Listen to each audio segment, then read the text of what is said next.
You're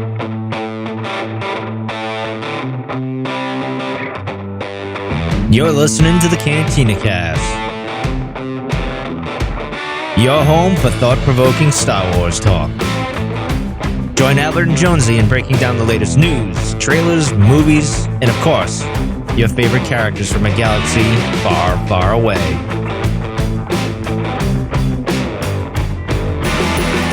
Hello, everyone. Welcome to the Cantina Cast. My name is Albert Padilla, and this is episode 456, our big breakdown of episode 9 of the Andor series called No One Is Listening, which is oddly what I usually describe this show as. No, I'm kidding.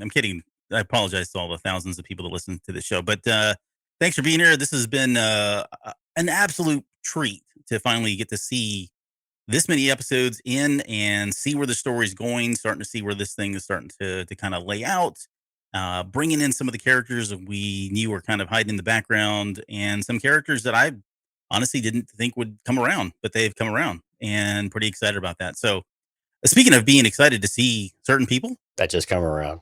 Jonesy, how are you doing today? I'm doing all right, man. How about yourself? I'm good.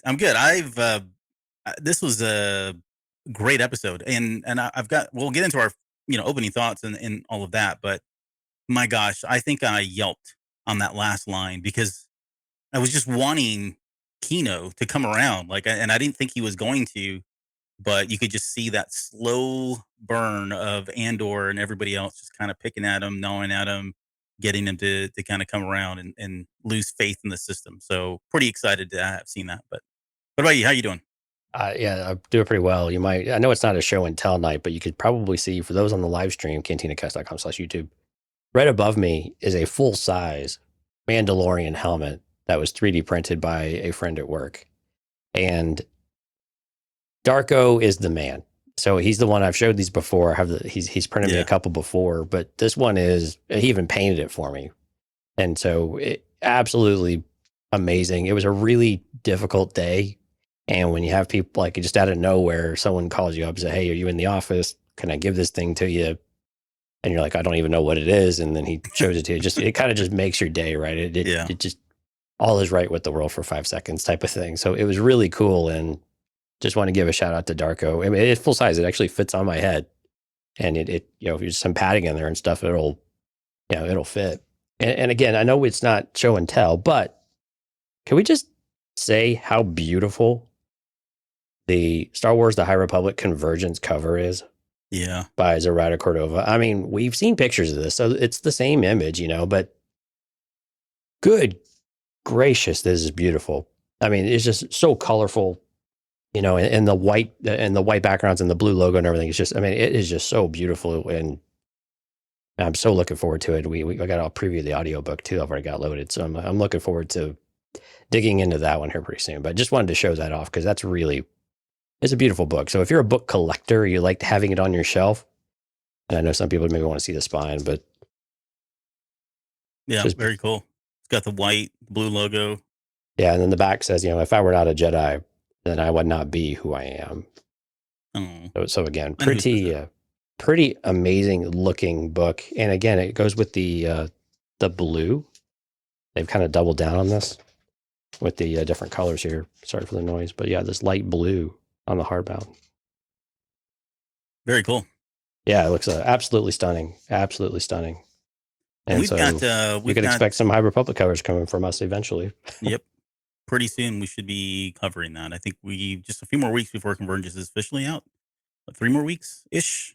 November 22nd. Yeah. So right at, just under 3 weeks. And we're actually out of the embargo review. The embargo lifted on the 1st, but still, we let people consume this, digest it a little bit, and then we'll come back around to it. Let's get through Andor first. Yeah, we'll get back on the High Republic train here soon. All good things. That helmet looks awesome. It's so big. It's hanging over the side of your shelf, like it's hanging off the shelf. It doesn't even fit all the way back. Yeah, I mean, here I can even. Yeah, I'll just put it down or pull it down. I've got a hat on, so it does do. But I mean, you can see it goes all the way around. It's legit, folks. It's legit. Very cool. Oh, well, thank you for sharing that. And congratulations on your helmet. I'm envious. But What do we got for news? Do we got anything else going on right now? I haven't looked. Not a lot. I mean, This Week in Star Wars came out today, and it was an interview. So the one thing you would have found interesting. So it's Denise Goff, by the way. That's how you pronounce her last name. We have confirmation.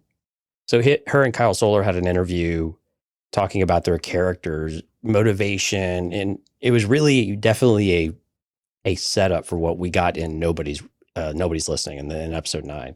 Mm-hmm. So it was really good, but you got to hear a little bit more about their characters. And Denise Goff was really cool listening to, because she's like, she starts off by this character, a woman in a man's world, looking for, respect and that she's capable of doing this. But she was also very, very clear to point out that you have to sometimes, but she's also capable of all the nasty things that men do at the same time, right? All of the negative connotations of power and those types of things. Women are susceptible to them too. And she's the worst of the worst and like that. And where she's going, and you can see where she's going, and it's unapologetic, right? Yeah. And so it was a really interesting perspective hearing her talk a little bit about some of that, and yeah, so it was good out there. So go out there. I think it's StarWars.com/thisweek. You can watch the interview with, it's just an interview with them. But other than that, Tales of the Jedi rocks. Watched that a couple more times, but I haven't really been paying attention to the news. I gotta be honest with you. Things have been so crazy. No. Well, we've got more coming up here too. Now, one exciting piece of news we did have, though, is that we had an upgrade of our Patreon member. So thank you to someone who prefers to remain anonymous, has joined the Delusions of Grandeur tour or tier. So thank you so much to them. And of course, a very special thank you to all of our Patreon members: Mike, Rob, Lauren, Kathy, Rod, Dante, Riss, Justin Jackson, Rod, and Eugene. Thank you all so much. If you missed it, highly recommend you go check out Patreon, cantinacast.com/Patreon, so you can hear the top 3 moments from Andor, the first half of season 1. We had Rod, Rob, and Justin on the show, so a couple of first timers. Really great conversation, and highly recommend you guys go check that out. It's available at the After Dark tier and up at cantinacast.com/Patreon. And again, check that out if you're interested in joining a future show. We have them every month. We wanted to make sure we had one in here for October. Now we got to figure out when we're going to do one for November, because it's a short month, of course, with the holidays and all of that. But always looking forward to these. These are a lot of fun, especially as Andor really gets intense. Yeah, and I didn't make that show, but I had a chance to listen to it. You guys did an outstanding job. Thanks to everybody who joined on that. Looking forward to the next one. I will be there for the next one. I say that, but we'll see. Okay, let's get into the show. I want to get your opening thoughts on this episode, and I'm curious. Like, where did you land in regards to this episode compared to the last episode and some of the other ones? I've heard some feedback, of course, positive, negative, because that's what we do in Star Wars world, right? Star Wars fandom. And I've got some choice thoughts on some certain things that I really enjoyed and that I want to share as well. But what did you think overall? They find a way to get even more intense than they did the week before. I don't even know how it's possible at this point. But this episode was just so... we had torture on screen, right? And the acting there, and just, it was incredible. We had basically, putting people to sleep because they were old and no longer functioning, and the unsaid words between inmates of what that feels like, and the perspective of the doctor. We get a sense of like an inside rebellion type of thing, but also, man, it was just one thing after another in this episode was just so intense. And I gotta be honest, man, I had kind of a triggering moment with your girl, with Cyril's mom, with the way that she was just all over his ass about things. And then he comes back with, I was promoted and everything. And then, like, the face was just, oh my God, Uncle Harlow's gonna be so excited. I'm just oh my. I can't. I can't with this woman. I just can't. On her as well. Yeah, I just can't. But oh my gosh, I really hate to say it. We've of course been called shills before, but every episode really does seem to get stronger, doesn't it? Does it feel that way to you? Or I don't know how you feel about this. We haven't really had a chance to connect on it quite yet, but yeah, it just feels like every episode gets stronger, deeper, more intense, more suspenseful. Right. The stakes are higher than ever, it seems like. And with what happened with level 2, just Oh my gosh. I mean, this is all getting really real, man. Yeah. But anyway, so that I don't know if those were impressions, but man, I'm just blown away every week. But what were yours to start off with? Well, so yeah, and I would agree. Like this definitely feels much more intense than the previous episode, and probably, and then obviously the ones before that. I think there's a couple of things that are at play here. Number one, we're all becoming very vested in the characters and the storylines and where they're going. Right, and that helps. You can pick any number of new series that have just spun up in at the same time as Andor. I won't name any names, but I've seen two of them. Some of the more popular ones that everybody's been talking about, and I kind of had the inverse of that. As the story went on, I felt less and less invested in the characters. I cared less about them. And for this one, even the ones that we hate, somebody like Edie or somebody like Deidre Miro, as horrible as she is now, there's just something about these characters that makes you want to watch. And so we become very vested in that. So that's number one. I think technically, though, for this particular episode, this was directed by Toby Haynes, written by Bo Willimon. And I don't know how much goes into the writing of the script and where to cut, but the editing and the way they shifted from scene to scene. At first, my first viewing, I was like, "Wow, this is really like we're jumping around a lot." And to be honest, that first episode when I watched it, I was too focused on what did I get right, what did I get wrong, all the like superficial things. After I watched it like the second and third time, there's something about the craft that's going into the way it's filmed and the way they're building the tension and they're setting emotion. There is a and we won't talk about this really much because there's not a whole lot here, but there's literally a 20-second scene where they show Bix and she's just in pain. And they've put that up against two other really like tense moments. And so that bridges that, right? I mean, it just, they keep throwing different scenes and different things of emotion to kind of build and build and build. If you watch The Americans, it's very similar to what happened there. Any really good, like thriller, espionage kind of thing. It's all about building that tension. And a lot of it's done through the way it's directed and the way it's edited.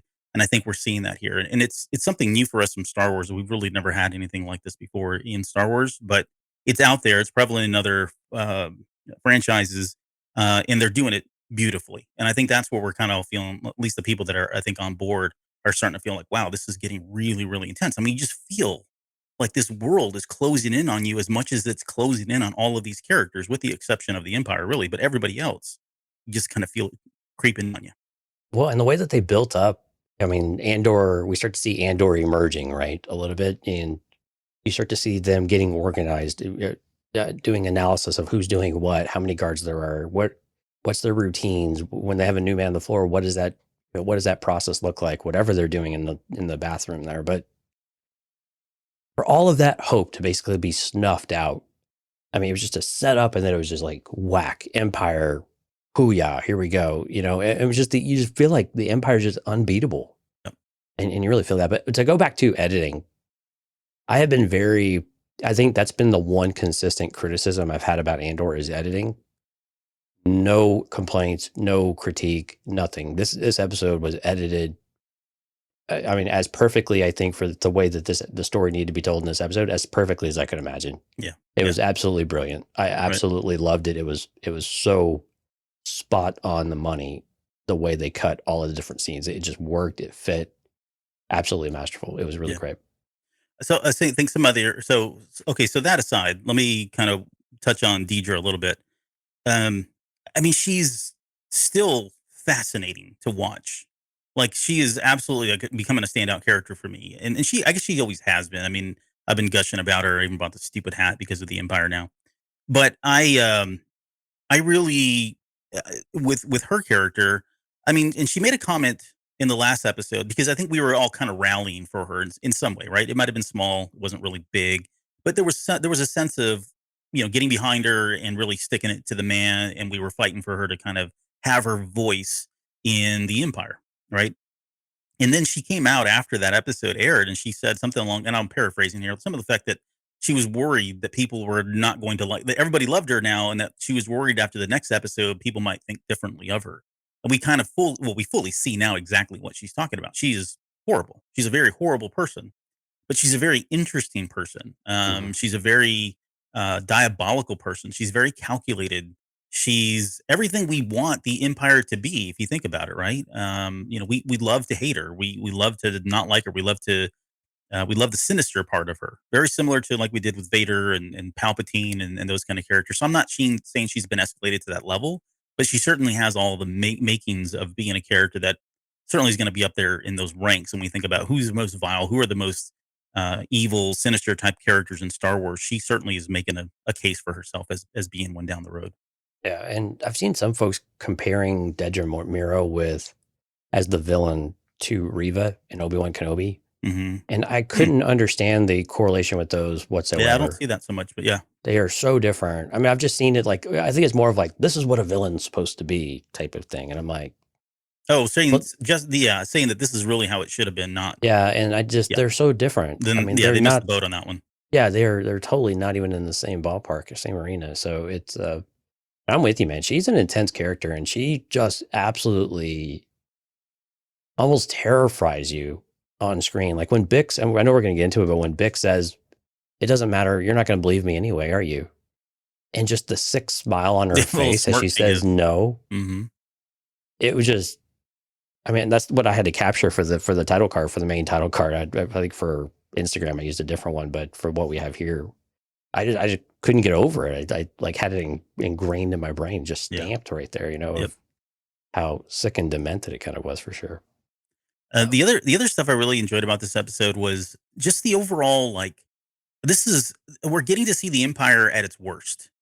And when we, think back to like the Book of Boba Fett and Mando as well, the portrayal of the Empire hasn't been like this in a very long time.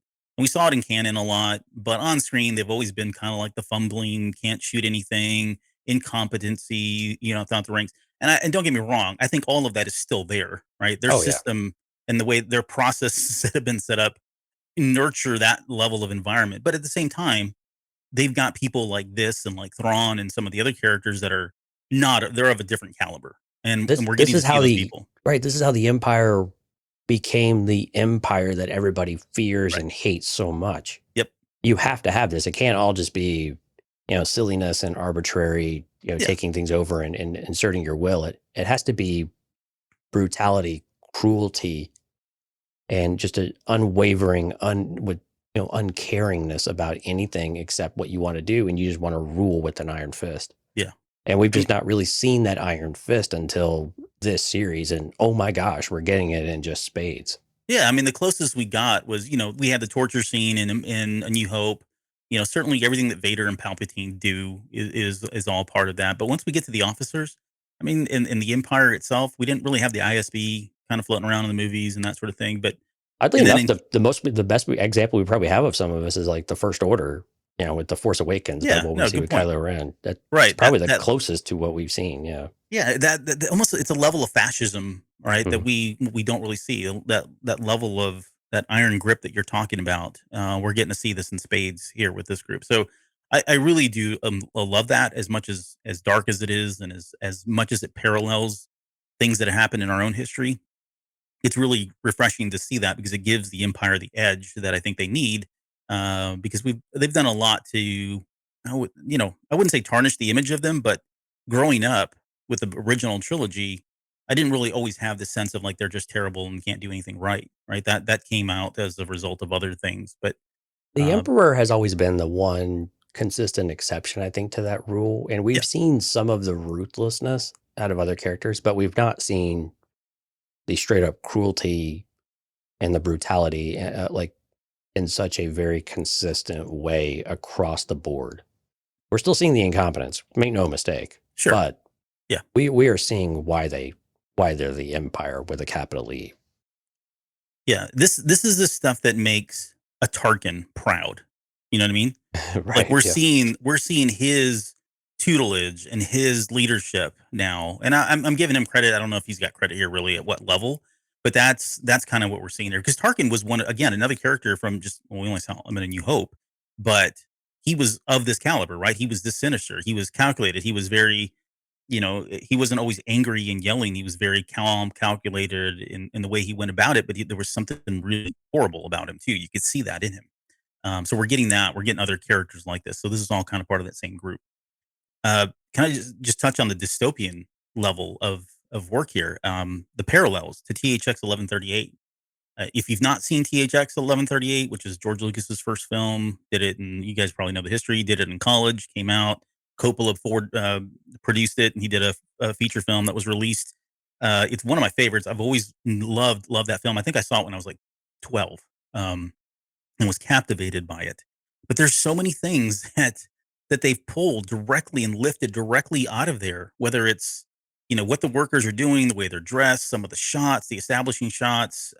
It's just fascinating, and it didn't click into this episode. I mean, we saw bits and pieces of it in the last one when they first got to the prison, but this episode in particular was, I mean, it could have been just a cut to what was happening in THX 1138, and so for that, I give them credit because it still stayed Star Wars, but boy, it was very, very, very reminiscent of that movie in particular, and the way it was shot and filmed, and the aesthetic of it all. So, Right.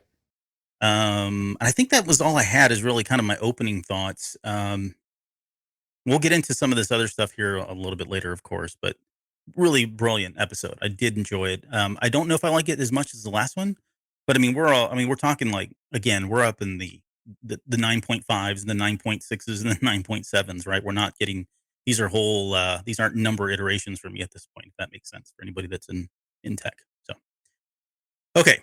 Are you ready to do this? Let's do it. Okay.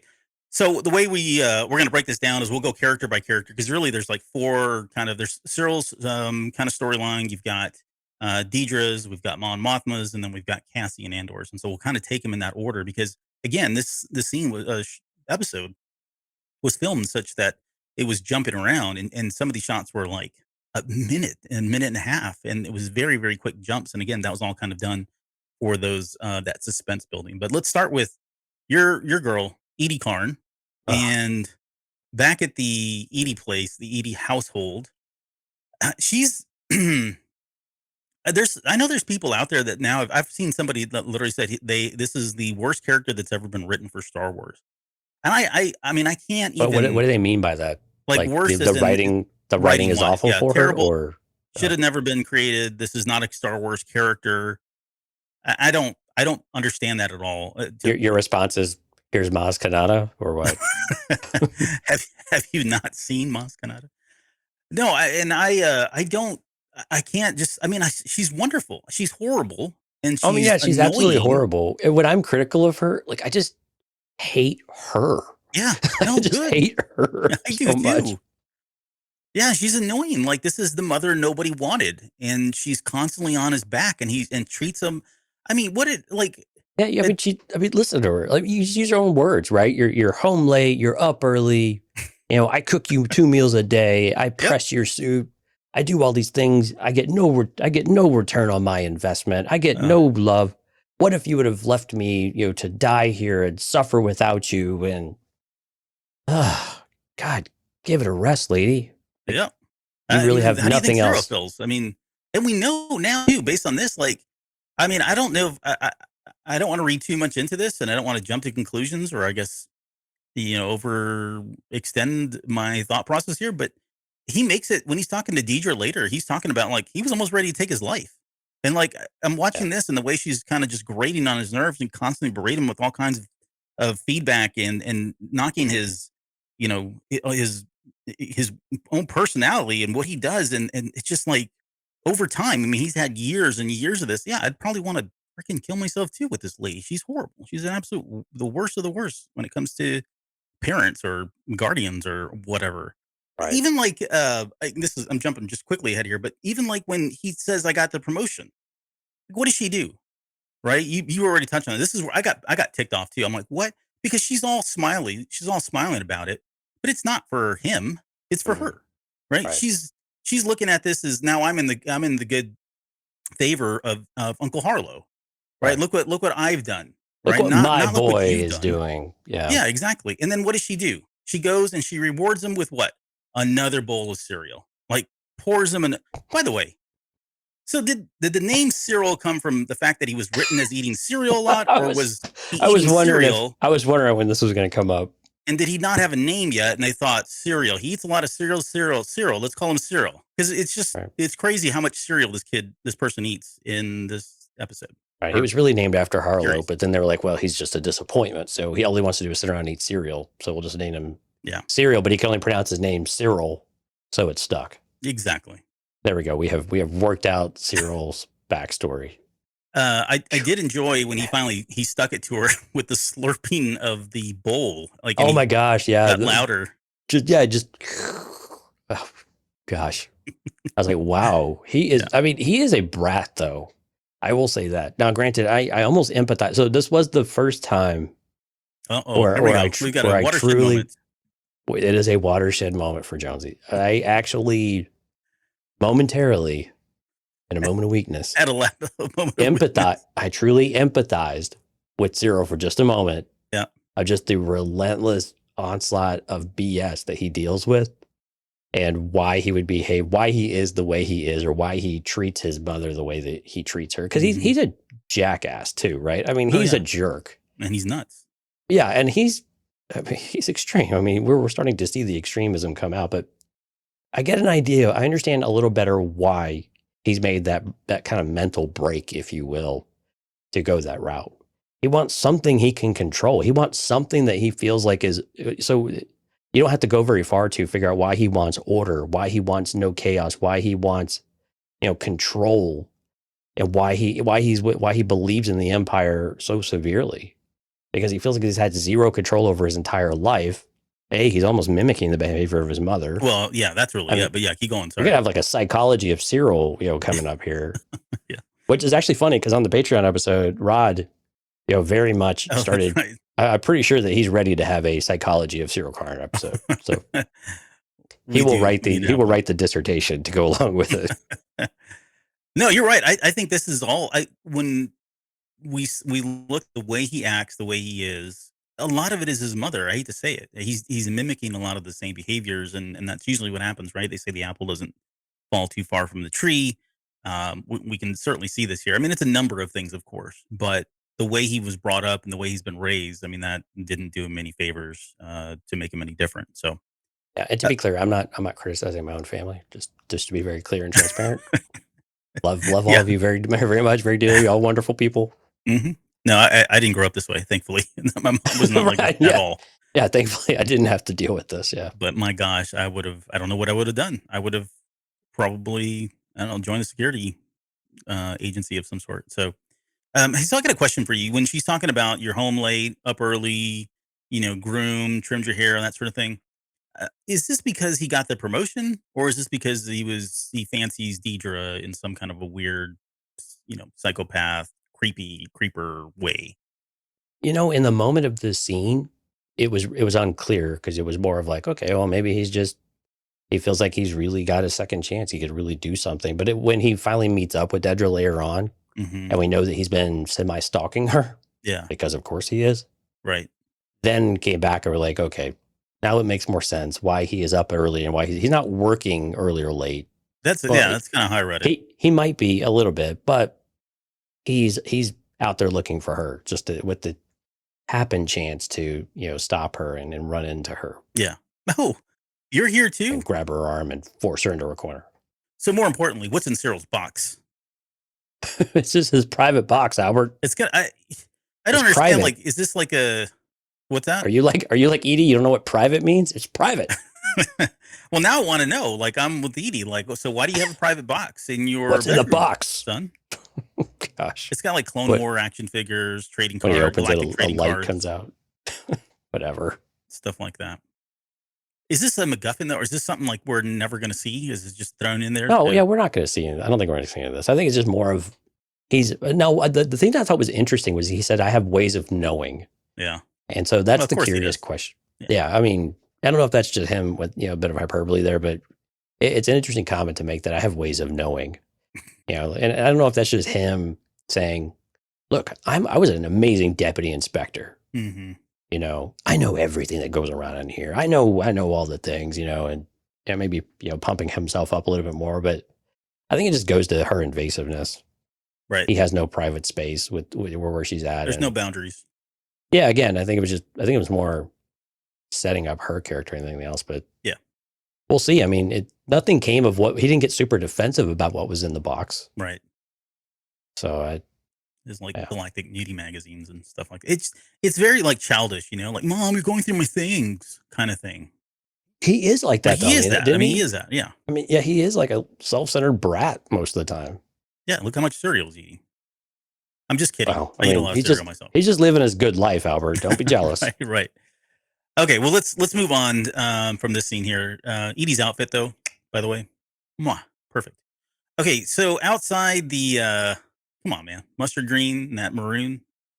Outside the ISB, so let's pick up there because this is where it really got interesting and really creepy for Cyril. So he's been like the entire time I'm watching this, I'm thinking, dude, bro, come on, don't do this. Like, you don't need to do this. It was uncomfortable to watch him do. And at first, it started off kind of, I guess, innocently. Like, I thought he was coming there to kind of plead his case or, hey, I've got more information. I'm like, oh, good, this is where he's going to get in. And I have to say now, too, before we get into the details of this particular scene, I have questions about whether or not he really is going to go to the Empire now. Like, to me, Oh, really? I was doubling down. Well, yeah. Well, okay, But he's not going to the rebellion, though. No, he's not. I don't think he's going to rebellion at all. I don't. So you think he's just going to strike out on his own, and he'll just be? I think he's going to be a thorn in the side of everybody. Hmm. Like, he's just going to be. Is he really capable of that, though? Do you think? I mean, his mother's not wrong. Right now, no. I mean, his mother's not necessarily wrong in some ways. I mean, his ambition and stuff, while great or high, sure, hasn't really translated a whole lot. But we don't know what he got a promotion to, and we don't know what level of access he now has as part of this promotion. We don't know what kind of power he has as part of this promotion. Maybe he got moved to a different level, different department, so he's got more intel now. We'll see. I mean, that would be the only reason or the only way. But he's spending all his time like querying and sending her stuff, right? Basically, that's what it sounds like he's doing. He's still just he's found his kindred spirit. He's found his bond. I mean, he has latched himself, to her. Why is that though? What do you think he's got this such, I won't say fatal attraction, but why does he have such a strong attraction to her now?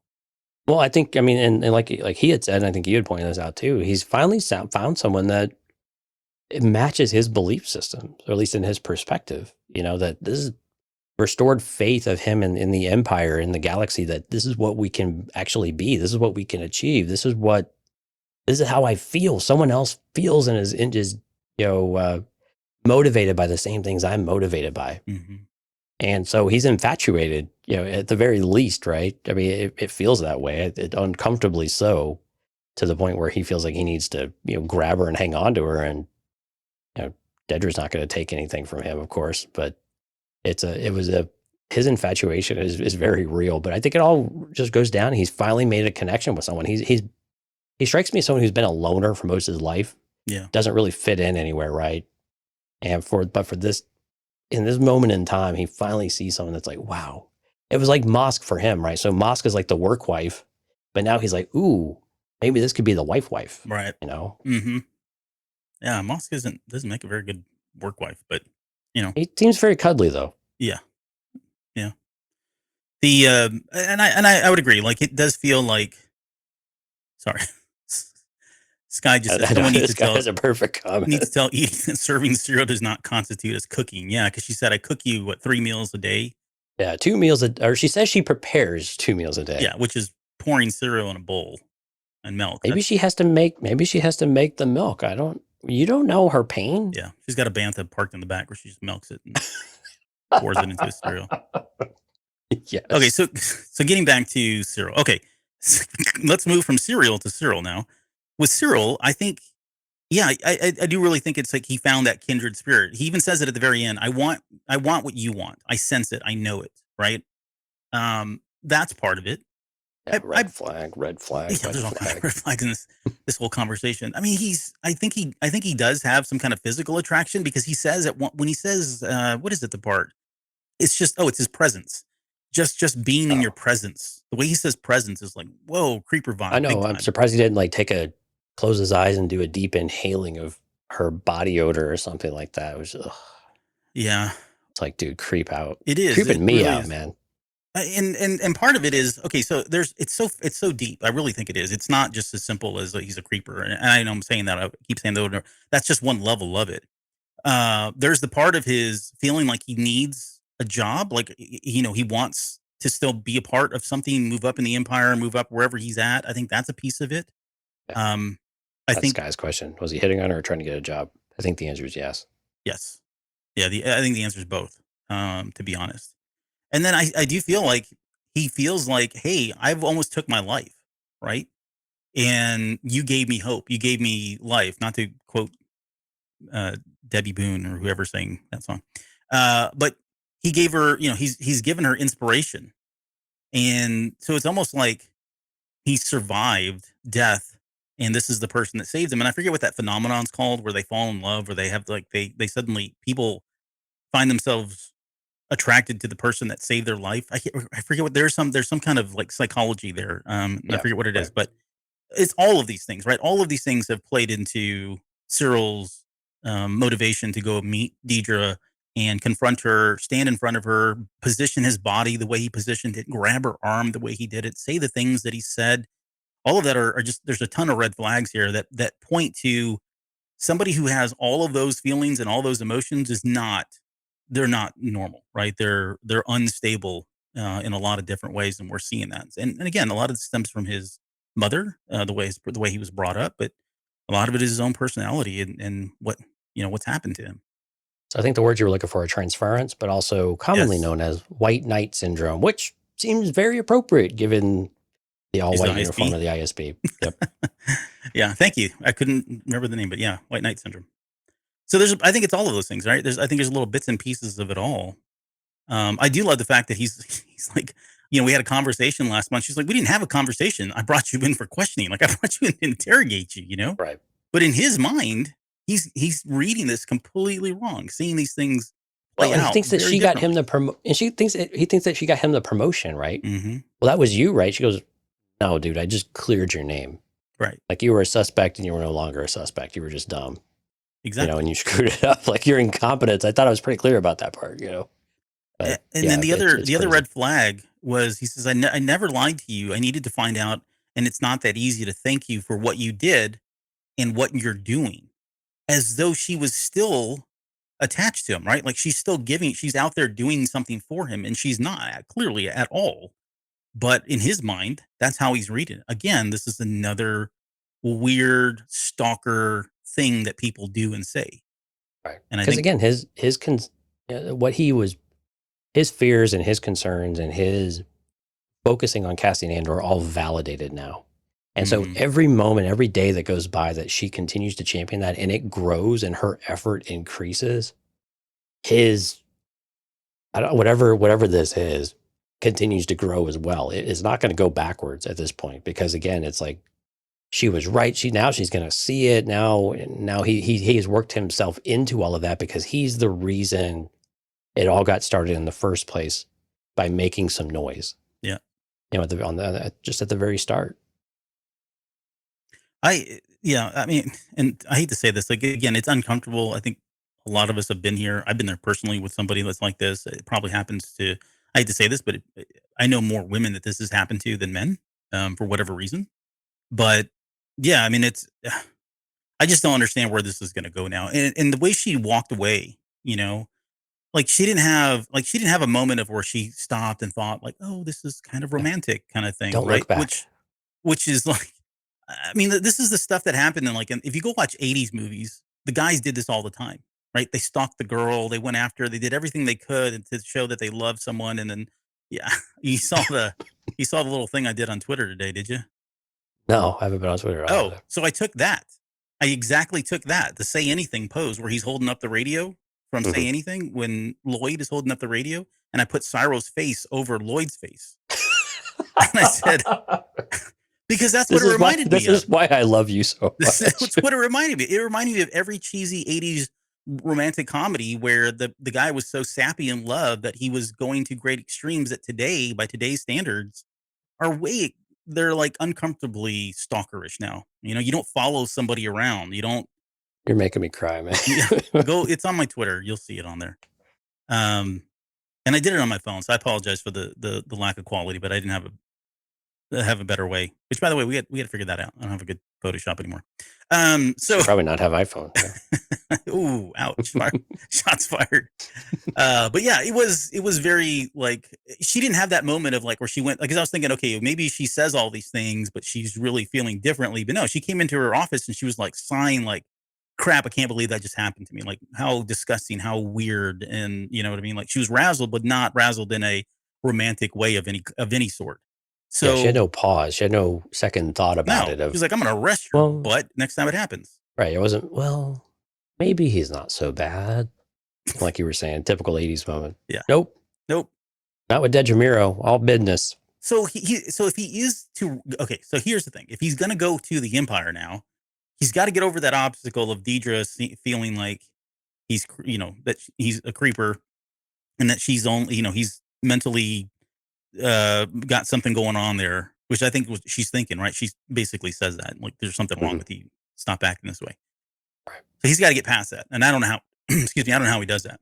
So either if he's going to go to the Empire, then he's going to have to go around her or go around he's gonna have to get in a different way. And Yeah, I agree. I don't know. I'm lost. I don't know if that's gonna really happen the way it does. And if it doesn't, that's even more. I think it's actually more intriguing if he does not go that route and just becomes a foil to both Andor and her. Like if he suddenly turns on her now and feels like because he's crazy, right? So he turns on her Mhm. and says, "Look, you're not helping me. You don't love me the way I do. You don't see things the way I do, even though we want the same things. I'm going to do what I need to do. And if it means, you know, getting in your way, I'm going to do it as much as it does to Andor. He's all about himself now. I think that could be very interesting where he starts mucking things up for her. All right. And this leads to Andor getting away or Luthen getting away. You know what I mean? Like being, being a, being a pest and doing things for the Empire or in the Empire's name when he has no authority or any right to do so whatsoever. Right. Yeah. He's like the Starscream effect from Transformers, where the boisterous one comes in out of nowhere and to try to steal or to try to make a point of something, and then ends up screwing it all Everything up. up. Yeah. Yeah. We also see this on the good guy side quite often as well. But I think the one thing with Cyril though is that he knows he has her attention, and he in the back of his head. And this is where it's what she's doing, keeping tabs on him, or I guess the request that he's making. I guess maybe are they coming to her doorstep or to her office? Is that what we learned in the last episode? Like, because she knows that he's doing stuff, and she's like, "You need to stop it." But in his head, he's like, "Oh my gosh, she's noticing. Mm. She's noticing that I'm doing these things. I just need to." And to your point, I need to work harder at that. I need to get more concrete. I need to get the thing, because if I get this one thing, it's going to be my foot in the door. It's what is going to change my luck once and for all with Dedramiro. Yeah. Yeah. This could end fatally too. Like I really think I forget somebody said it in the chat. Was it? Oh, Mike B is Fist of Fury. I didn't know that. That must have happened when I was out. But Yeah, we clarified that. but yeah, he's going to be give his life for the Empire. I think he could, even if he's not part of the Empire. He could become so fanatical with the cause, the movement, Deidre herself, that he's willing to give his life up for something like that. He's not stable. Things are going to get Right. worse, in my opinion. So I can't wait. It's going to be so exciting. Okay, let's He can take his mom with. yeah, take his mom with him. Just drag her down into the ocean with you, buddy. Okay, let's talk about Deidre Miro. It's a nice segue here. So it opens up with Bix and that whole interrogation scene. There's some pretty messed up things going on here. One, again, we've already talked about just the level of interrogation, the links at which the Empire will go to in order to get information that they need. Um, and This what was did you think about that? disturbing. Well, Yeah. I want to cut to the Bix interrogation itself and the helmet that was put on. We'll talk about Dr. Gorst, that Kevorkian Mhm. character, psychopath as well. But there's a lot to be said. Again, we talked about this about violence, or there's something better. When they don't show it and they leave it to our imagination, it seems to be much more powerful for some people like myself. I think you as well. How did you feel about this and not? I mean, showing torture, but not really showing torture on screen. Yeah, I mean, seeing the after effects of it too, right? Where she's Mhm. basically incapacitated. And we had kind of seen this with with her boss before with Pac, but it was tough. I mean, you knew what was coming, right? You knew that they were probably just going to zoom in and she was going to scream. But I was not ready. I mean, I was ready for it, but then I just totally wasn't. I mean, and it just, again, it goes to the acting on it and the suspense and the way they shot it and just everything that goes into the shot. It was just really disturbing. I mean, just really, because you could just see it building in her already, like the intensity of whatever is going on and everything that he had said, everything that Gore said before that helped build that angst up to where it's amplified, and it's the psychological warfare aspect of it too, the psychological torture that begins before you even do it. Telling her that the restraints, you really don't need the restraints. It's really more for your safety than anything else. Yeah, because we don't know what you would do otherwise. They do know what they would do, and it's not pretty. Mm-hmm. But it's, man, I mean, really disturbing. I mean, and I wanted to talk about this in general because we talked about is this for kids? Is this for adults? Yeah. And they said this was more adult. This is adult, man. Right. I mean, this is adult. Like any kid below 13 years old, like there's a potential you have to have a conversation, and even at 13 and maybe a few years older, there's a conversation in some of this stuff. Yeah. Because this is very disturbing things. I mean, just the story aspect alone of what they did, and then coming back and saying, pretty sure they were children. And like, oh my gosh, like, are you kidding me?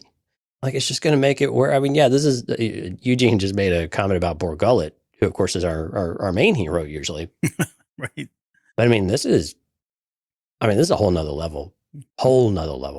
Yeah. So, and it was the Dizonite massacre is what I called it. He was talking about the Dizon fray, right? Mm-hmm. It's almost like it was it's the ghost story that's told at the campfire before the big reveal, right? It's that psychological buildup of getting in your head so that when it actually happens, it's much more worse, right? He's building the intensity by telling this story, whether or not he's doing it consciously or not. I don't think it really matters. In my head, I think he relishes in this. I think he loves telling the story.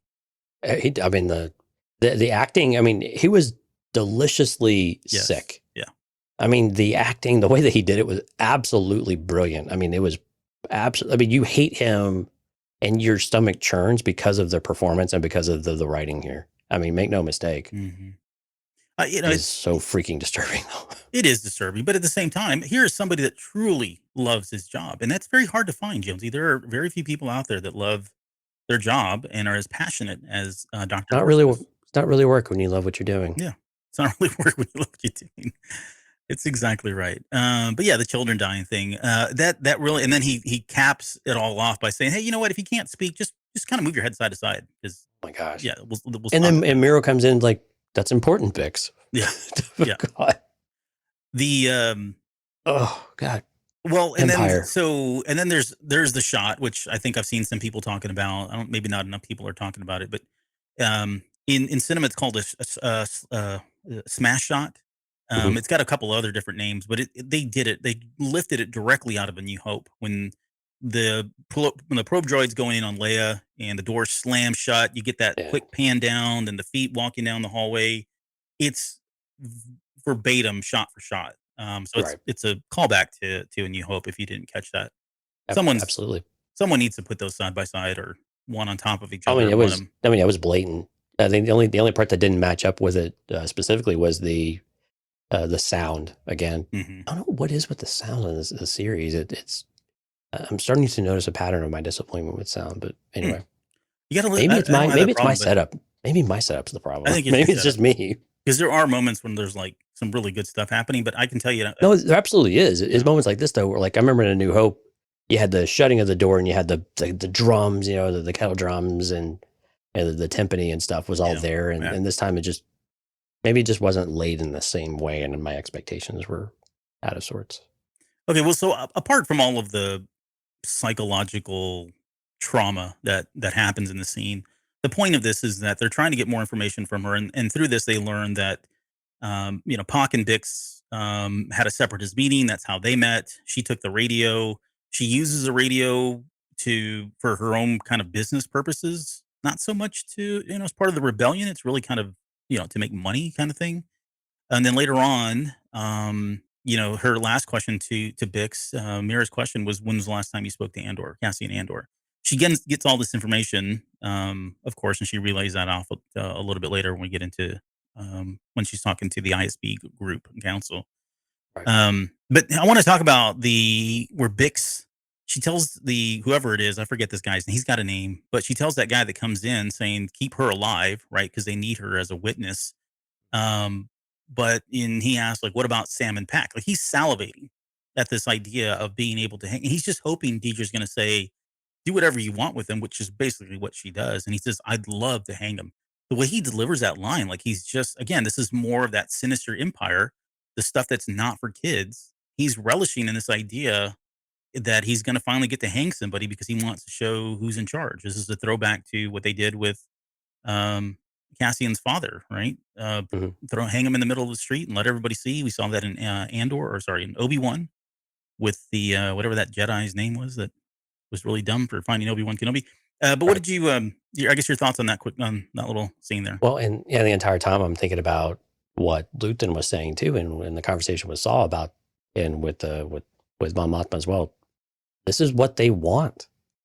They want them to make it. They want, they being the Empire, to go make examples of people, go torture them, and then make a visual example of them in the streets. Show how truly awful you are to the people.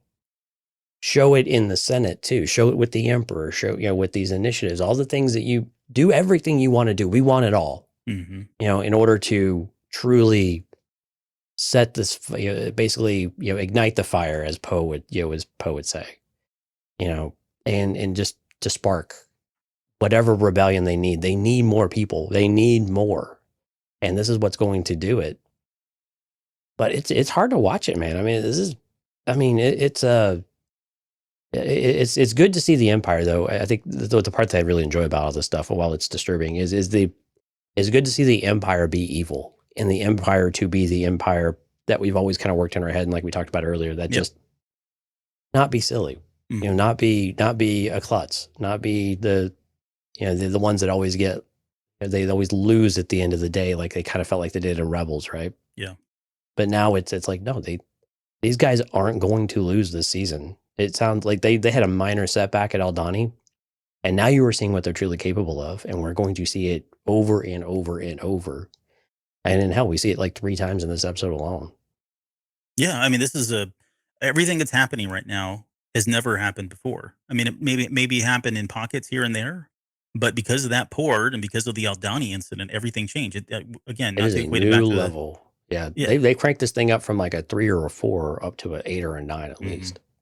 And not to equate it back to 9/11, but again, it's like the world changed, the galaxy changed after Aldani, and we're starting to see the ripple effects of that in the galaxy. Yeah, and the difference with reality is that the Emperor was waiting for things like this in order to, like, what's that next stage? What's that next piece of evolution that's going to allow me to exert my control and influence? Mm. And to some extent. Now, we don't really know how much Palpatine really cares about the petty people in that regard.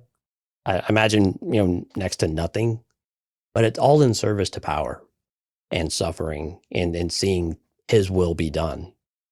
And so I think it all just feeds into that over and over and over. And again, it was just the next opportunity in his respect to be able to do that. Yeah. Well, and it's the same thing. So we're seeing the parallels. We're seeing the empire, and that's a good point because you're right. I mean, I can't remember if they had this plan or not. I want to say when they got together, right? The ISB got together and they were going to be up all night when part of guys was talking about that. I kind of feel like that's when they put together the port, but maybe if they didn't, then it was something they had already pre-thought and pre-planned. But the point is, they need these type of events to happen in order for like you said, for him to continue to exert his control and overreach as much as possible. As Right. much as the empire needs, or sorry, as much as the rebellion needs on the inverse of that, the rebellion needs these types of events to happen, right? They need to double down. They need to they need to hit him hard. They need him to react this way because that's going to galvanize the people that are, uh, you know, coming together as a rebellion. So it's a weird kind of like they're both feeding off of each other to get power and to get control and to establish their ranks and kind of ultimately lead to this Star War that we're going to have here not too long from now. I see what you did there. Yep. Okay, so let's talk about the ISB headquarters, which is the next scene with her, and this is where she's coming in. again, part of guys is like pretty complimentary of her. Like I get the sense that he's like, she's my champion right now, and she's doing all the right things. He's backing her up, giving her all the stuff that he needs. All the support that she needs. She's got momentum. Yeah. Yep. We learn that Luthen has got a pretty sweet system going on right now. They really don't have a lot to track back to him. But I have a feeling that's going to change. Well, but it does seem clear though that they are seeing his fingerprints on everything. Yes. And while they don't have a name or anything like that, they've kind of figured it out to an extent. Now they can't forecast it, they can't, anticipate what's going to happen, but they have a much better idea of everything that's going on. Yeah. And so it definitely feels like that noose has found its way, like it's creeping over the head of Luthen in some way, right? Yeah. I mean, they're all they need at this point is a name, and a location, and they're ready to pounce, which is Right.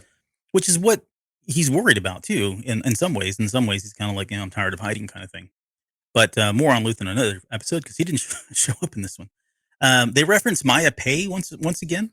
Yeah.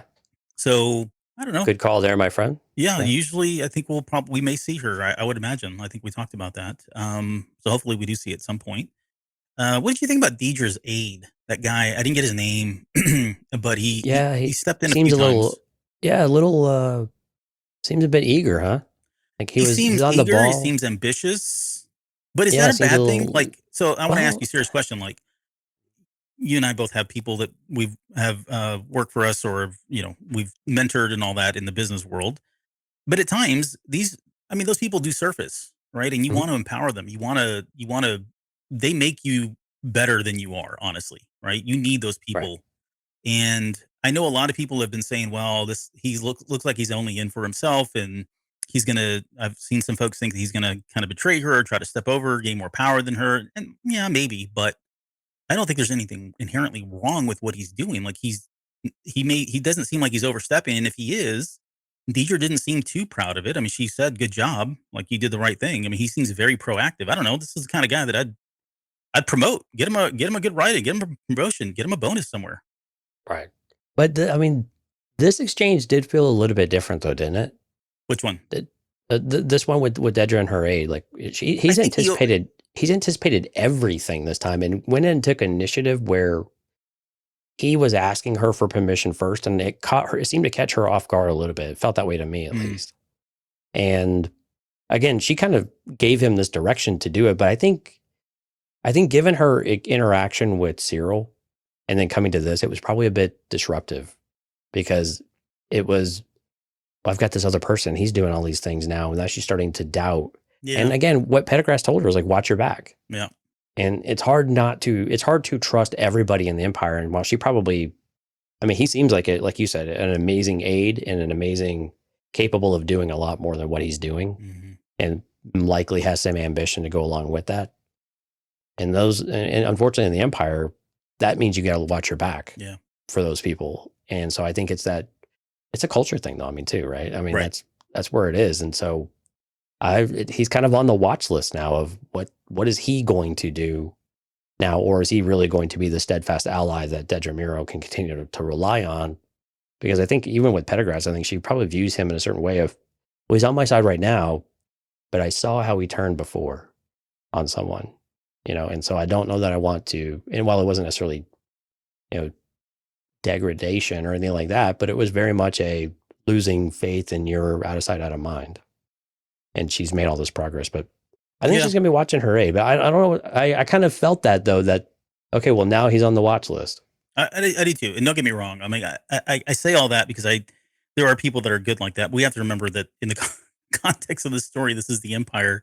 And while they may not necessarily follow something like the rule of two, but it's very similar here, where at any given moment, the people that are underneath you or even over you could kill you, right? Turn your back on you. It's the ladder too. It's the visualization of someone climbing the ladder, and everybody is climbing the same exact ladder. Mm-hmm. And the only way to get to the rung above where you're at is to climb over and through you or throw you off. Yeah. And that's the way the Empire is structured. Yeah. And that's just the way it is, right? Yeah. Good visual there. And then I guess the really sick thing is they're saving Marva as bait for Andor. So, yeah, So if you don't want spoilers, and I'm not going to spoil anything, but if you don't want spoilers, don't watch the promo that just came out for the last part of this season. It's out on like Instagram Reels. It's on Snapchat. I think they've seen it on TikTok. It's official. Yeah. Oh yeah. Okay. I haven't seen But it there's yet. a scene in there that they should have never shown at all because it does spoil something. Okay, so Coruscant, we get back to this is right after the incident with Cyril. Now, so this is the one that actually happened afterwards, and we learned that there was a rebel pilot that was captured. They had some stolen tech. We get the reference to Steer Guard again. So does it sound like we're going there? Well, I mean, we also got Spellhouse though too. Spellhouse is the one I meant, though. Sorry, yeah, Steer Guard is just mentioned. Spellhouse is the one that I think we are going to go. I don't know. What do we got? We got 4 episodes left, or 3 episodes left, rather. 3. Mm-hmm. Yeah, that seems like a lot considering that we still got to break out of prison. Maybe, I guess, maybe. But are the two scenes tied together though? I don't know. I mean, because we got the Anton Krieger, correlation as well, and then the matching there. So yeah. I mean, it kind of. I don't think they. Well, let me just put it this way. I don't think we have to go that way. I don't think we have to see that to get what happens because we can. But then again, we know that Luthen's out in the wild. We know that Saw refused that, but Luthen seems to be doubling down that Krieger is doing this thing and needs the work. So maybe maybe that's the finale of sorts. Maybe that's the cliffhanger or the big event, like the big visual spectacle. Yeah, would be whatever happens at Spellhouse. Yeah, I mean, we were talking about it being Ferrix.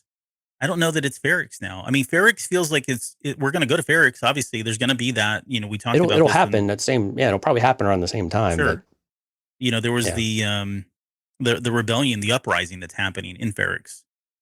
Something's going to spark that, right? But that doesn't have to be any of these other things. We could the finale could be at Spellhouse because they've already signaled that's where Luthen wants to go. I think Saul's going to come around because we still haven't had the scene where they meet again, and you just call it what it is. Let's just call it war, right? Yeah. All that seems like it's happening. So how these two storylines between Andor and the Empire getting, because they know this is one of the most important things from all of this. They know something is going to go down at Spellhouse now, right? Because of the rebel pilot that they captured. And they mentioned that the pilot was heading to Kafrene, which is the same planet, that same system from Rogue One at the very, very beginning with the guy that he shoots. I always forget his name. It's like Tarek or whatever his name is. Right. It's that same system. But it does feel like we are going to head there, but the Empire is going to be one step ahead of them because of Deidre's efforts, because of the rebel pilot, because of Gorst, right? Because they sent Gorst out there to interrogate the pilot, and that's how they got all this information. So it does feel like all roads lead to Spellhouse, which is going to be a battle. It sounds like they ambush Krieger, and this is what's going to force Luthen back to Saw with his tail between his legs. And this is, and they get completely obliterated and wiped out with whatever that operation is. Yep. And again, the news just falls a little lower, gets a little tighter. The world starts to feel a little bit smaller to Luthen Railhair pretty soon, to where he has to basically take a blood oath with Saw Gerrera and potentially even kind of sell your soul into it in a certain extent. In some ways, yeah.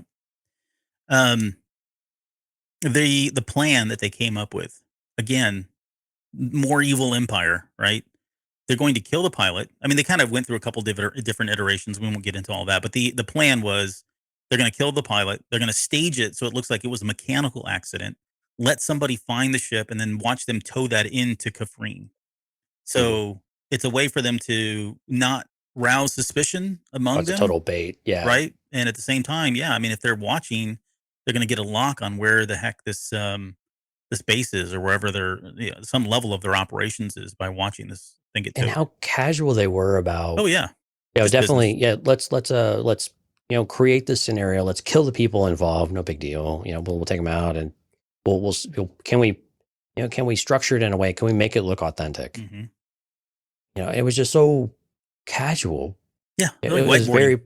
Yeah, exactly. They were literally whiteboarding and just saying, "Yeah, we've done this before. Remember that one time we did over there? I think we could apply the same logic. Yeah, we're good, man. Great idea. Great idea. I've got my eye on you." Ugh, terrible people. Gosh, Um, the Empire's so corporate. they really are. So, okay. All right, let's move to Mon Mothma Hmm. in hour 3 now. Um, Well, half of that was you offline. That's me offline.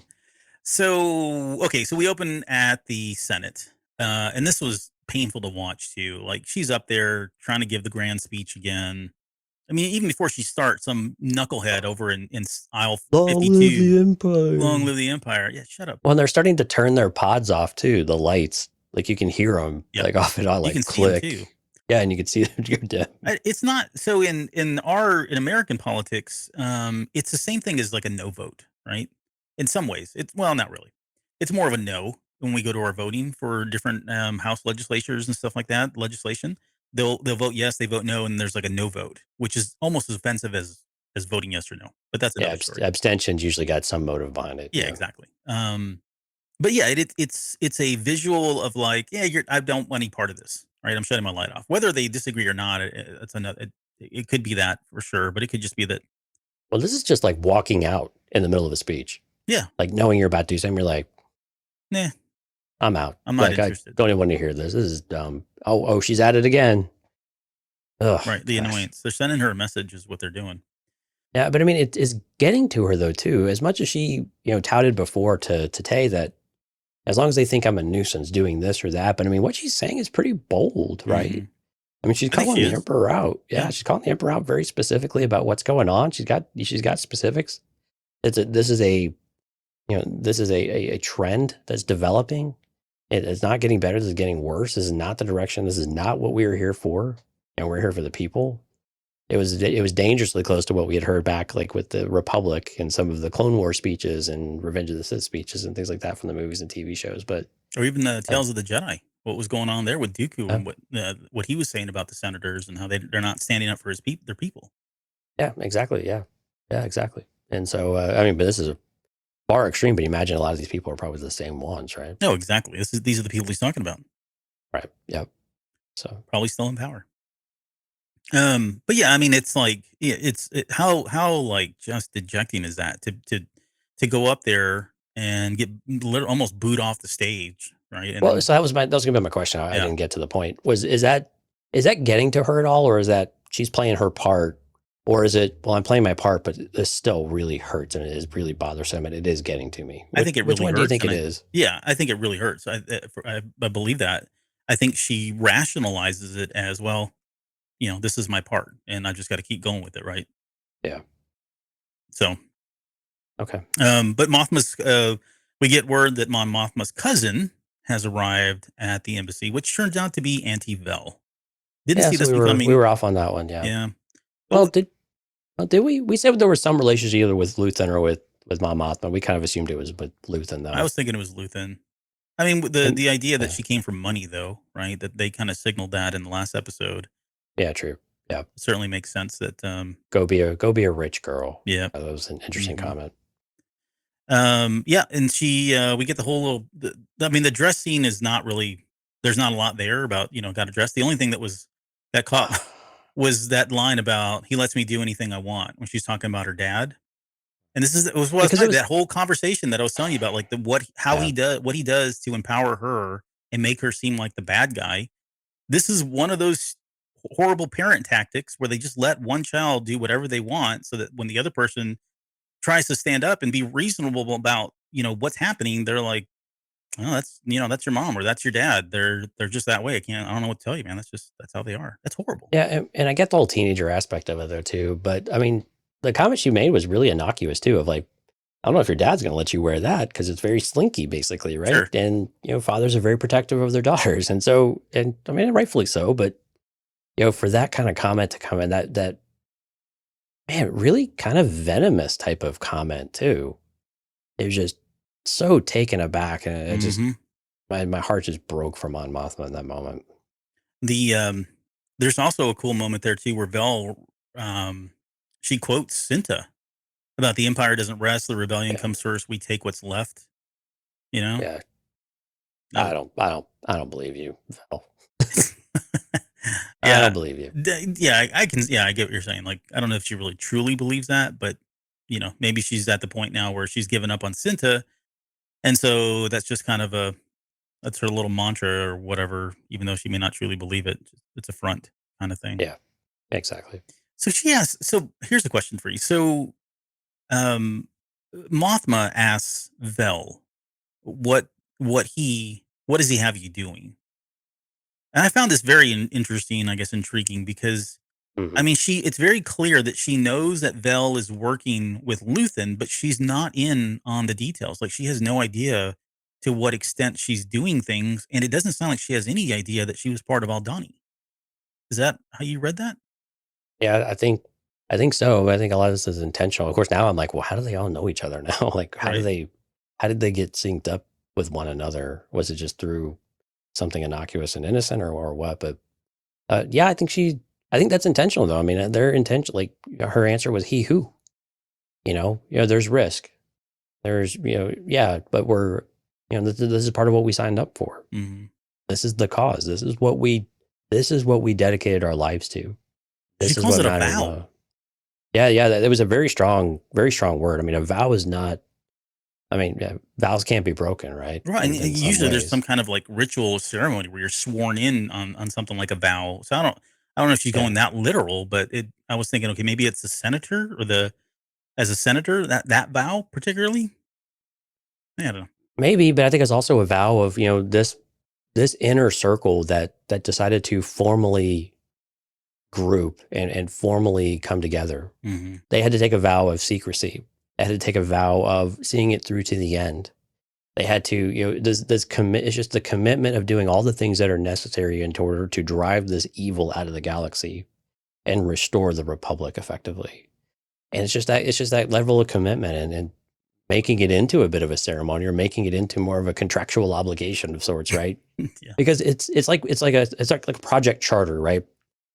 Before we get started on this project, we are going to come up with a set of rules that we're all going to operate by and that we all agree to. And if we ever have any kind of difference of opinion, it's a document we can come back and look to, right? Right. Whole point of a charter. That's very much what like this is. Like, guys, this is what we agree to. We are here and we're the ones that help keep each other accountable. That when we lose faith or when we lose focus, we come back to that moment and say, no, you were in this until the end because we know this is what is right. Yeah.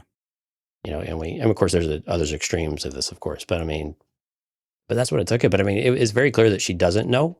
That's intentional. Vel doesn't want her to know. And I think Clea's comment to Vel, I think came through in this conversation as well, where, we don't talk about him. The making contact doesn't make sense. It doesn't, the ears are everywhere. And if you're listening, you're potentially at risk. Hmm. So the less you know and the less involved you are, the better. You do your part, I will do mine, and I hope I'll see you on the other side. Yeah. Yeah. It's keeping that level of secrecy through and through as much as possible. Keeps everybody safe, I guess. Right. Let's fast forward to the dinner table conversation that they're having. Vel says she's going to Chandrilla. Something about a pilgrimage. I didn't really catch what was going on there. I didn't know if that was a joke or Yeah, what. I didn't either. And of course, we're going to pick at every detail here. But yeah, Perrin's an a-hole. I don't know what else to say there. What else there is to say about this guy? Well, and then Lita was like, of course he says, there's Chandrillans everywhere these days, Yeah, and she goes, well, yeah, mom's boyfriend.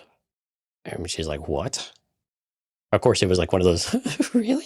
I mean, not quite that extreme, but it kind of felt like one of those moments. Like, I kind of what are you talking about? I read that as okay. They were a thing, but maybe a long time ago when they were really young. But I mean, she keeps saying they went to grade school together. Hmm. So anything they would have had would have been Puppy love. at best puppy love, right? Yeah. Yeah. That doesn't count. You're 8 years old. I Or don't know, something. man. I still remember Beth from first grade. Oh boy. Yeah, broke my heart. Yeah. So, and then he's like talking about Vel and makes a comment about did she get married? Obviously, doesn't know her very well. Well, If yeah, he's making needs to comments go like that. needs to go find a husband. Yeah. Yeah, about If going. anyone would take her. But I like that Mon Mothma gets a huge kick out of basically she just slings it right back at him though, too. Like Vel doesn't take any of his garbage. Yeah, because he says, "Who's left of any value at your age?" I'm like, "Wow!" And then she fires back, "Yes, all the good ones are taken." Like, Like there's a level, heavy, thick, and it's just dripping in sarcasm when she says that. So, right. um, and then Perrin makes a comment also about Vel going political, and I thought, wow, if he only knew how political she's gone.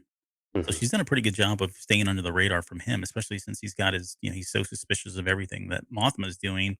Doesn't sound like he's got any inclination that she's associated with the rebellion right now.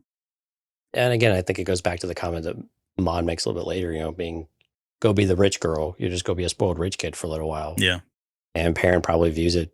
To make those comments, he must sense some sort of idealism, or that maybe we could just call it inner strength that maybe he just finds threatening and doesn't like it. I don't know, but Oh, I'm sure. I'm sure there's a heavy dose of that there.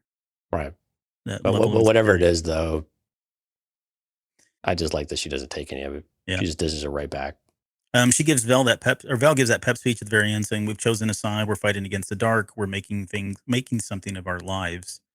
So I don't know if we're going to follow her over to Chandrilla. We know she's going to pop up in Ferrix. So when she Right. says she's going to Chandrilla, I don't believe her. I think she's just saying that. I don't think there's any pilgrimage going on. This is probably a quick stop to lay low for a little bit, like Cinta said. And Well, if she was seen, this would be the reason why she was seen on Coruscant, right? yes, yeah. And then the last part of Mothma's story here is we get Tay Colmo's live, so he wasn't kidnapped. Thankfully, they didn't just. I guess he just walked out of the party last one. But and the way I kind of and this is like this is Star Wars economics, right? And Star Wars uh, accounting. So I don't read too much into this, right? Because I'm thinking like this doesn't make a whole lot of sense, but I don't even really care. But $400,000 or 400,000 credits were withdrawn.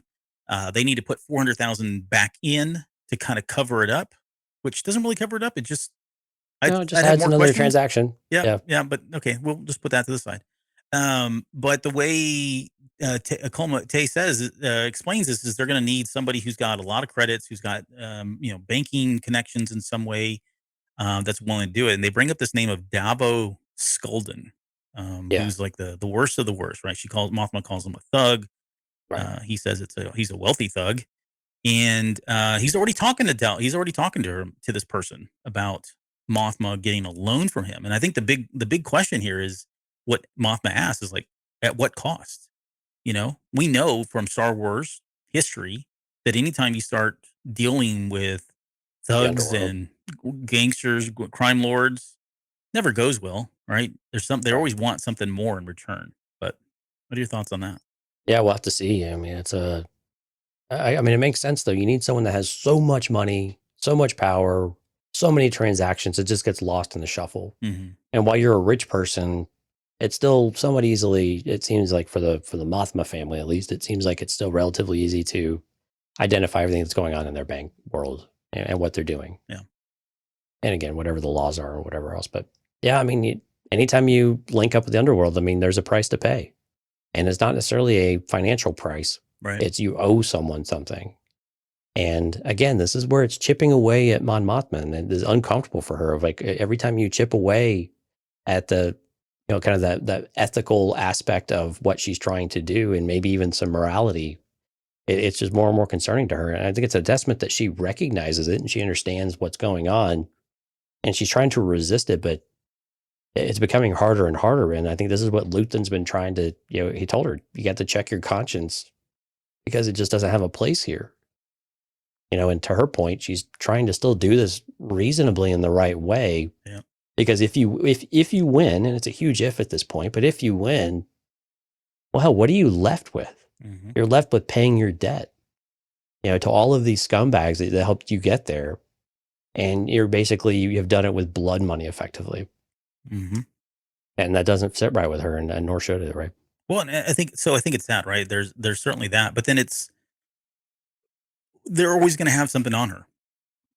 They've got Right. a very powerful person. They've got a very powerful person in a position right now, and they have, some baggage on her that they can use. They can use this to extort whatever they need from her, and they're not going to look for money. I mean, it sounds like this person already has a ton of money, right? Tons of credit. So, Right. So what's the usually only comes other to thing they want? power. Power. Power. Exactly. Yep. And this is where I feel like Tay Tay, I don't know. I feel like Tay did something wrong. Like he should have never even. He should have brought her up and said, "He here, there's this option," you know. But it sounds like he's already spoken to this person. He's like he wants to meet you. So even now, like he's kind of put her at risk. He's already exposed her on some level because if I'm this crime lord, why does Mon Mothma suddenly want 400,000 credits? Like, this is Right. seems interesting. I'd love to find out more about this because I can extort this. I can use this later as Right. leverage whenever I want something in return, whatever that may be. You know? Right. Because a character like Mon Mothma, they're built on credibility. Yeah. Right. And so if you can quite like that's the thing you hold hostage with them. It's not power necessarily, it's Mhm. credibility and influence. And if I will take away those things from you. And if you are a centralized figure, and this is why it's really important when she actually gets out of the Senate and formally joins the rebellion and rebels, right? If she doesn't have that influence and that credibility, then really it's completely lost in that regard. She's a figurehead that then it's open to interpretation of about whether or not people want to get behind her and believe in her and view her as the shining example about what the rebellion represents that will return us to a better place in the galaxy. Hmm. So it works against you in so many different ways if you start to make those concessions. But the other side of it, you're like, well, heck, what am I supposed to do? Like, I feel like I'm eternally handcuffed now and I can't do anything, but I feel like I have to do something and we can't, we know the time is short for actually making decision and making action because we have our first small victory. We have some momentum. But if we lose momentum, this thing dies really quickly. Yeah. Yeah. Great stuff all around for Genevieve O'Reilly. Again, in the way her portrayal of Mon Mothma and Absolutely. just that sense of dread. She's like brilliant on screen. I've really, really enjoyed the work that she's done so far. Yeah, Eugene, though, in the chat, go to the chat real quick, bring in some truth. What would Hondo do? I mean, that's a legit question. Yeah. It's probably better not to follow what Hondo would do in this moment, though. Okay, okay, we'll wrap up with the Cassian Andor storyline, which I think was probably the better one for all the obvious reasons. For me, at least, it was. Um, okay, so we start on the production floor. It opens up with Olaf, his declining health that we Right. keep seeing. We talked about it in the last episode. I think we called it and said he wasn't going to make it. Like he was going to be a weak link, and it pretty much played out that way. Right. But I do feel like there were a couple things here. When Kino comes up to Olaf after he's kind of like, falling behind, he says, you're the next man out, the shortest of the short.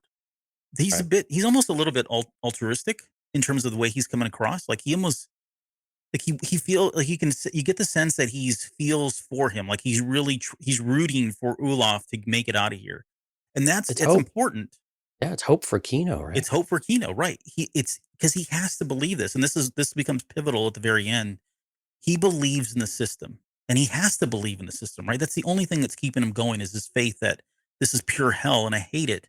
But if Olaf can get out, I can get out, right? That's given him the Right. hope that he needs, and so I don't know what his relationship with everybody else. It sounds like it is pretty standoffish, but for somebody like Olaf, because he's older, maybe they've been in there for a long time together or Well, whatever. he calls him Uli. Uli, yeah, he's got like a Yeah. little, nickname for him and all that. But it was good to see that moment of that in Kino, Yeah. which I think is awesome, especially the way with this episode ended because it kind of leads to a couple of things. Um, Cassian, though, in that same scene, does something interesting where he does the switching thing, and somebody says, "Well, what is his name? Keith? Is that his name? Yeah. Keith Kirgel. Keith Kirgel, Kirgo, whatever his name is." So he says Mm. that Keith is faster, he can do this better, or whatever. And then when Kino asks who did it, he says Taga did it, or Targa, whatever. Taga, I think is his name. Taga. Yep. Yeah. So in my mind, the way I read that was he's like building the confidence, building the trust, right, of his because he knows he's going to need all these people. You know what I mean? Right. They're not going to rally behind him, and they're not going to fall in line with trying to escape because it's just so unprofoundly thinkable that they would even Mhm. try to escape something like this. When in his mind, it's probably the easiest thing in the world because of all the reasons he gave about the empire not caring about who they are, no one's listening, they're so fat and lazy, whatever it is, all that stuff, right? But he's going to need the buy-in from these folks, and so you kind of see him. I mean, people are saying, "Oh, he's becoming a leader." I mean, yeah, sort of, but he's also somebody who knows how to he's very charismatic, and he knows what buttons to push to get people to come on board with him. Right? He can build teams up like that, even while maybe not necessarily being a true leader. Like I just don't Right. know that I buy that he's going to be a leader just yet. But No, Andor's a thief. He's a yeah, that's swindler. He's exactly a yeah. he's a smuggler of sorts, a scoundrel. In a lot of ways, he Mhm. knows how to sweet talk. He knows how to build people up. He knows. We saw this in the very first episodes, Right. right, with Brasso. Those things of weighing on the relationships. You got to build the relationship or to get some sort of payoff out of it. And so he's kind of paying it forward in these small gestures and these small ways to, again, bridge some of that gap. He's not trying to be friends with him. He's not trying to, but he knows he needs to make sure that people will listen when the time comes that they need to listen, and that they'll do, and that he can depend on them, and that their behaviors are predictable. Yeah. And I think that's something that we have to learn in this episode, is that he is very overtly learning the habits of the Empire, what they do, what their routines are, and they're communicating. But it's just as important to know what to expect with your crew and the people there. That's why they're doing so well, right? That's why they're in the top one or the two, or top one or two every time, it seems. Mm-hmm. They're doing really well because of that anticipation about how you work as a team. But when push comes to shove and things get really nasty, you have to know, and he's already learned this lesson with skiing. What's going to happen when the klaxons start going and things get chaotic. I have to know who is going to stab me in the back. Yeah. Or if they will, or if I can depend on them and they will have my back as we go through. Yeah. And so these are the things you have to pay that forward. You have to build that. And he knows he's running short on time now too. Right. And so I anticipate that getting a bit more overt, a bit stronger. Yeah, no, all good stuff there, and I agree. Like it was a good move on Andor's part, for the reasons that you just explained. There's and Cassian he asks a question of Kino. It seems very innocuous, like, hey, new man's coming tomorrow, right? They always bring a new man the next day. And And Kino's like, yeah, and Kino, yeah, exactly. He's looking around, but this harks back to what we know about Andor, right? He pays attention. He very sweats the observant. details. He's thinking about all these things and logging all of this stuff, and he's doing a ton of analysis even when you don't think he's doing this stuff. And so he's testing it just to make sure. Okay, my theory is that when a new man goes out, one comes in immediately the next day, and then we see this happen. The very next day happens, right? And we get Andor saying he's going to take his run, so he goes out into the bathroom. He's got that pipe that he's cutting at. Right. They didn't really make a big deal about it, but I imagine this is part of his escape plan of some sort. Right. That's the disruptive nature of what would get them out of the routine so they could take action. Okay, and Right. that's kind of how I read it. Like I thought he's setting this up either to, to the point where it's about to bust and it sends off, some kind of a smoke alarm or whatever else, right? It breaks up the routine. And so someone's going to have to come down that platform. When that does, that's when they're going to spring this whole kind of plan that they're coming up with. But Right. Yeah. Because while they have new man on the floor, they can't always predict when that'll happen. Right. right. Yep. Um, And then there's the friend. I didn't catch his name if they gave him a name, but he's standing there next to that other guy who seems in like this is which is good because now it's more than just his team, right? You get the sense that he's now been working the other people in the room because it's not going to be 5 people that do this. It's going to take more than that. Right. But they're basically casing the joint, for lack of a better term, right? He notices there's 2 men back, 2 weapons, no boots. There's freaking guardrails, which just blows my mind. Are you okay? No. I saw that and I heard it. I was like, wow, Albert's world is probably upside down that the Empire has guardrails. Well, and I didn't even notice it. It only came out because they talked about it, right? He says says the guardrails are not wired, and they went to great lengths to show us that poor sap that got zapped, and him falling on the guardrails and nothing happening. But then I thought, well, yeah, wait a minute, why are there guardrails? This is the Empire. But and go figure, it's the one time they have them. That's going to be their undoing, right? Yeah, right, exactly. Maybe this is the reason why in later plans they this don't is have why they got rid of them, right? Because it went really horribly wrong for them. And then he says, "Nothing that moves can fry you." So, I don't know if that means more than just the elevator going up and down. Maybe there's something more to that. But again, all of these are the details that he's kind of putting together as part of coming up with this new plan. But he says he's got a new idea, no longer waiting until the elevator. So it sounds like they're going to wait. They were going to originally wait till the elevator came all the way to down. Right. Now it sounds they're going to wait about halfway, probably jump that, take that guard out, Right. and then get it stuck somehow. I don't know what that is. They want to make it stop like kind of halfway down. So Yeah. this Yeah, is I'm all not sure good about stuff, that. intriguing stuff. Okay. There's a couple other things that happen here. Again, we're just kind of keeping all these scenes together, but we get a very quick. This is where that tension builds, where Olaf is just losing his mind. Right, he's asking questions over and over again. There's almost kind of like a level of dementia that's setting in. Yeah. This is all leading up to the massive stroke that he's going to have. But yeah, he's not fit. We get into the tunnel, and this is where it really got like dystopian, like THX 1138 kind of stuff, right? Right. Where we learned something happened on 2. Was it the power went out, I think, at this point too? Yeah. Well, something happened on 2. They were like, something's going on. And then all of a sudden there was a power outage Yes. for a few seconds. Yeah. And of course, we now know that power outage was a result of them frying the entire Yeah. team. So all 49 people on level 2. Well, level 2. 100. They said about 100. I was going to say, yeah. So that would be more than just, I mean, it depends on how many rooms they have on that level. Yeah. I Right. think they said about, well, it was whoever was in that hall, basically, I think, or whatever it was. But yeah, I think it was, I don't know, they said 100 people though. So maybe it was that everybody in the hall, was it like, oh, so it wasn't on the Well, floor? maybe not in the hall. I don't know where it happened, but Okay, it was a lot of people and it took a lot of power and it took the power down. Yep. Yes. And then Kino's outraged, right? He's yelling and screaming because of the rumors that are flying around, and he's trying to almost he's trying to undermine the accuracy of the reports, right? Saying there's no, how long it would take for that information to get down here, and he's trying to poke holes in all this. And in some ways, again, this goes back to what we said earlier. This is him trying to salvage his faith, right? Restore faith. He physically can't allow himself to believe that this is really what happened because he has nothing at that point, right? He has no reason to even to live, and no longer believes in the system because it's not how they've been selling it, and he's getting Well, and clipped. it was the comment too that set him off. And I think it was Was it Melshi. Melchi's? Yeah. I think it was Melshi. Yeah, he said that they basically they're better off than the people who were killed are better off than they are now. Yeah. And that's what just he snaps.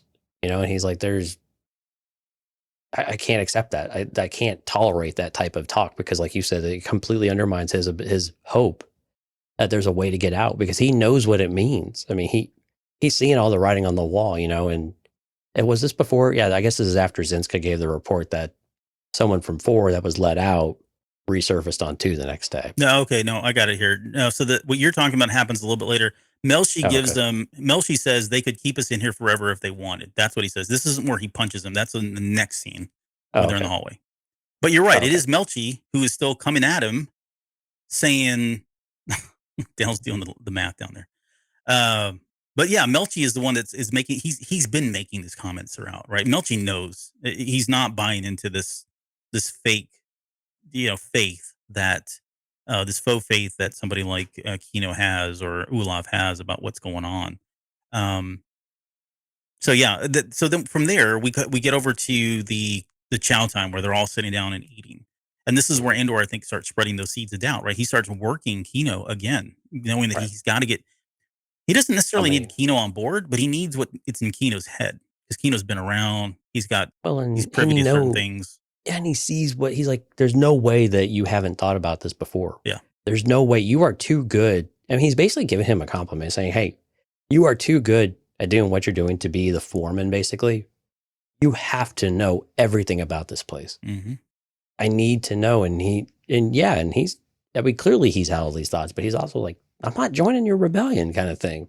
I'm not in it for you, princess, and he's just, I just want to serve my time and get out. Like I'm so close, even though the bottom falls out with Uli. Well, and I've heard it said before that there isn't a prisoner that's never thought about escaping. Like it naturally, instinctively crosses your mind at some point, and that's what Andor can't get out. We're not really meant to be caged, right? Yeah, right, and that's what Andor's getting at. He's like, come on. I mean, let's be realistic here. You've had to have thought about it, and probably know some things that would work. Like the very end of this, of course, is him saying, no more than 12, right? No more than 12 guards on any floor. Mhm. But that's just the tip of the iceberg. Like I have a feeling he knows a lot more that's very, very valuable to Andor's plan. Right, because that's just one aspect of it. I mean, there are so many things, and man, it's like when you get off the floor, what then?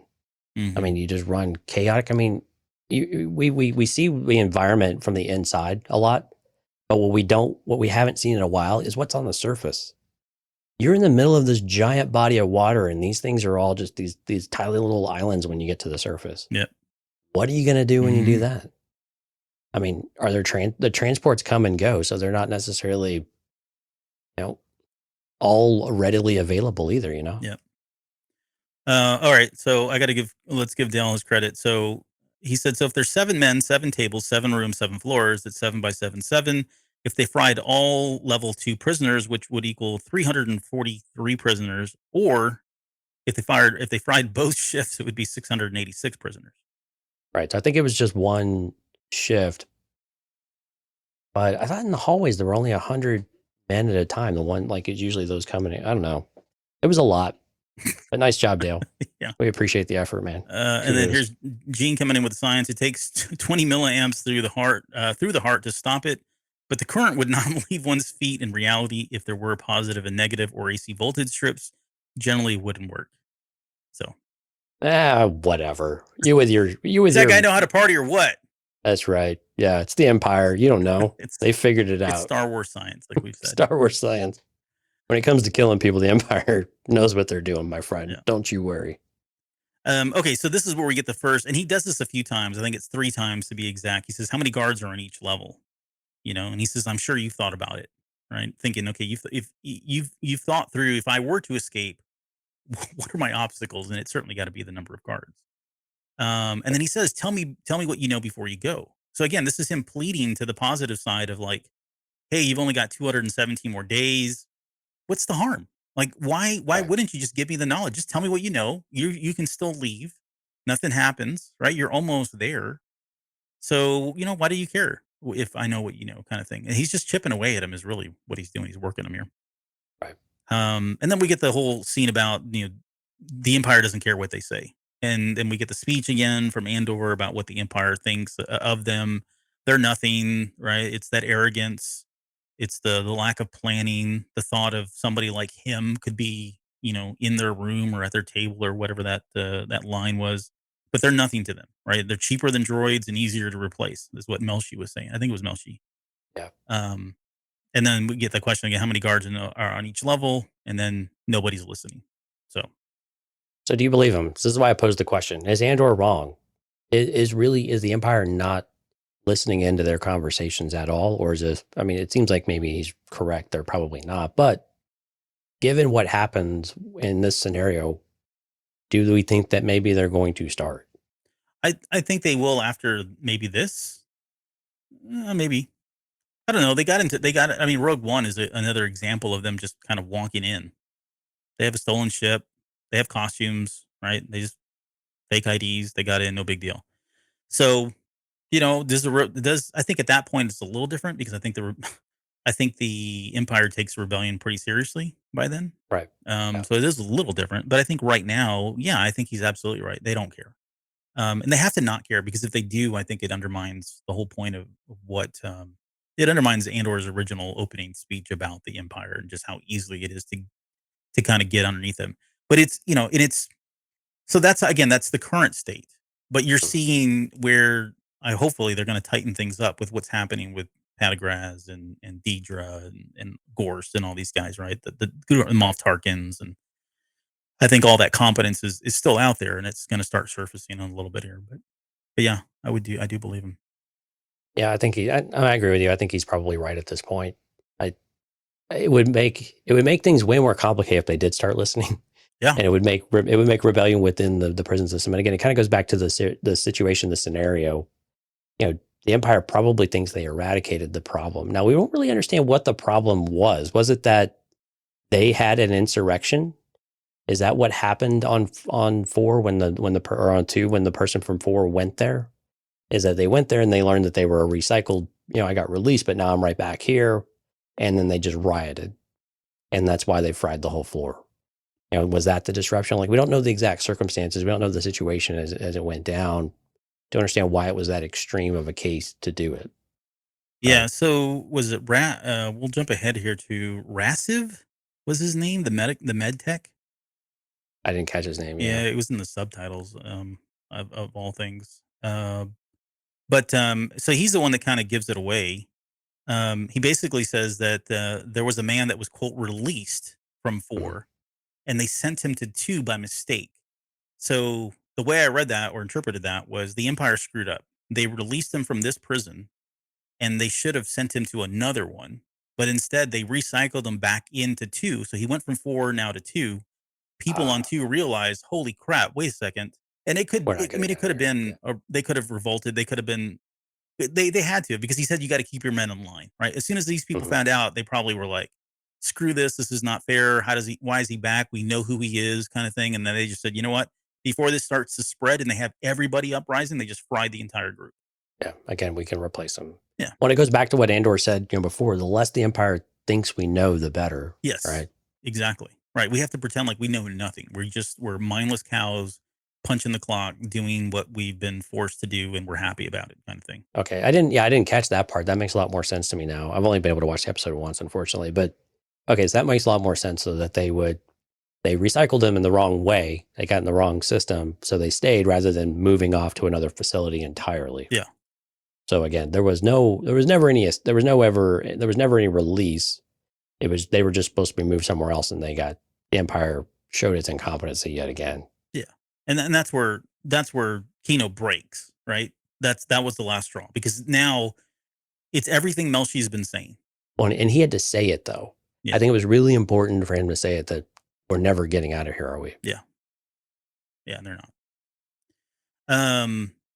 Let's see where we were talking about. So I mean, to hear the loss of hope in the medic, though. I mean, it was really hard to hear. Like, I mean, you could just tell he was just done.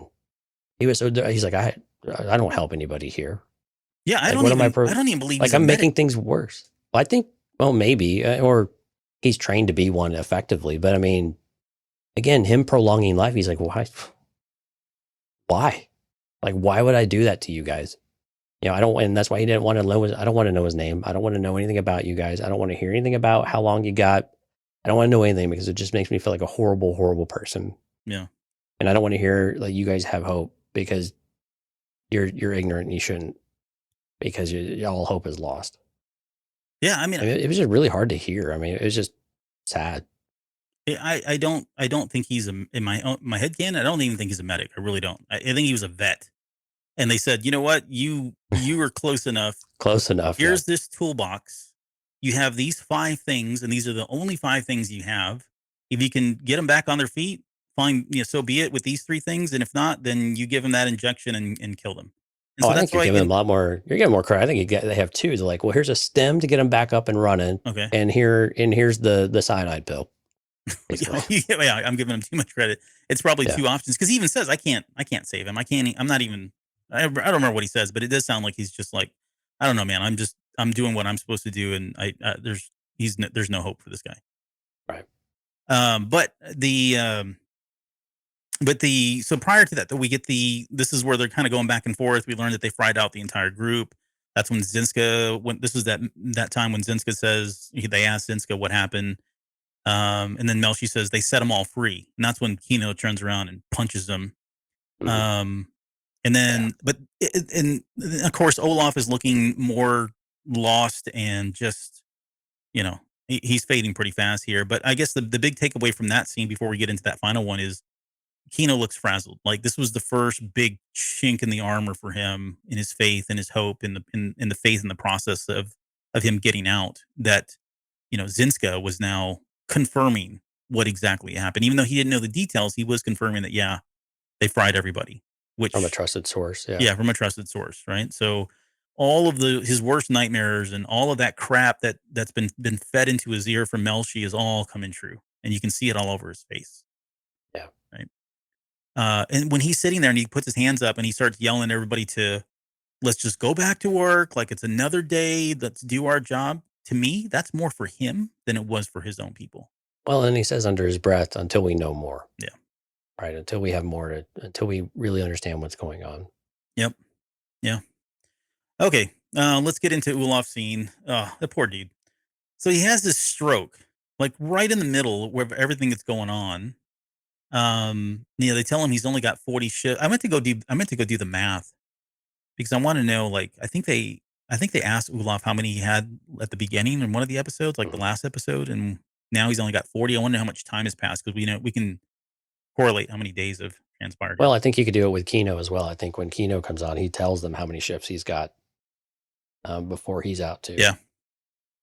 But this is where he has the stroke, the massive stroke, falls down. This is where the medic comes in.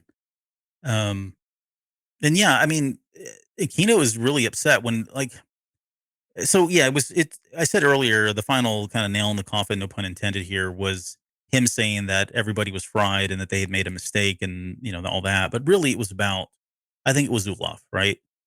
They didn't value his life at all because he's pleading with him. He's like, he's only got 40 shifts, right? He has to get through the 40 shifts because that means I can get through, right? Again, that hope is lost at that Right. point. And all that happens is they tell him, "Oh, don't worry about it. He says another week like this and you're going to be begging for what he's getting." Meaning Right. things are only going to get worse here. They're never getting out of here. All this is kind of that realization is starting to set in and then he says he's not going to feel anything.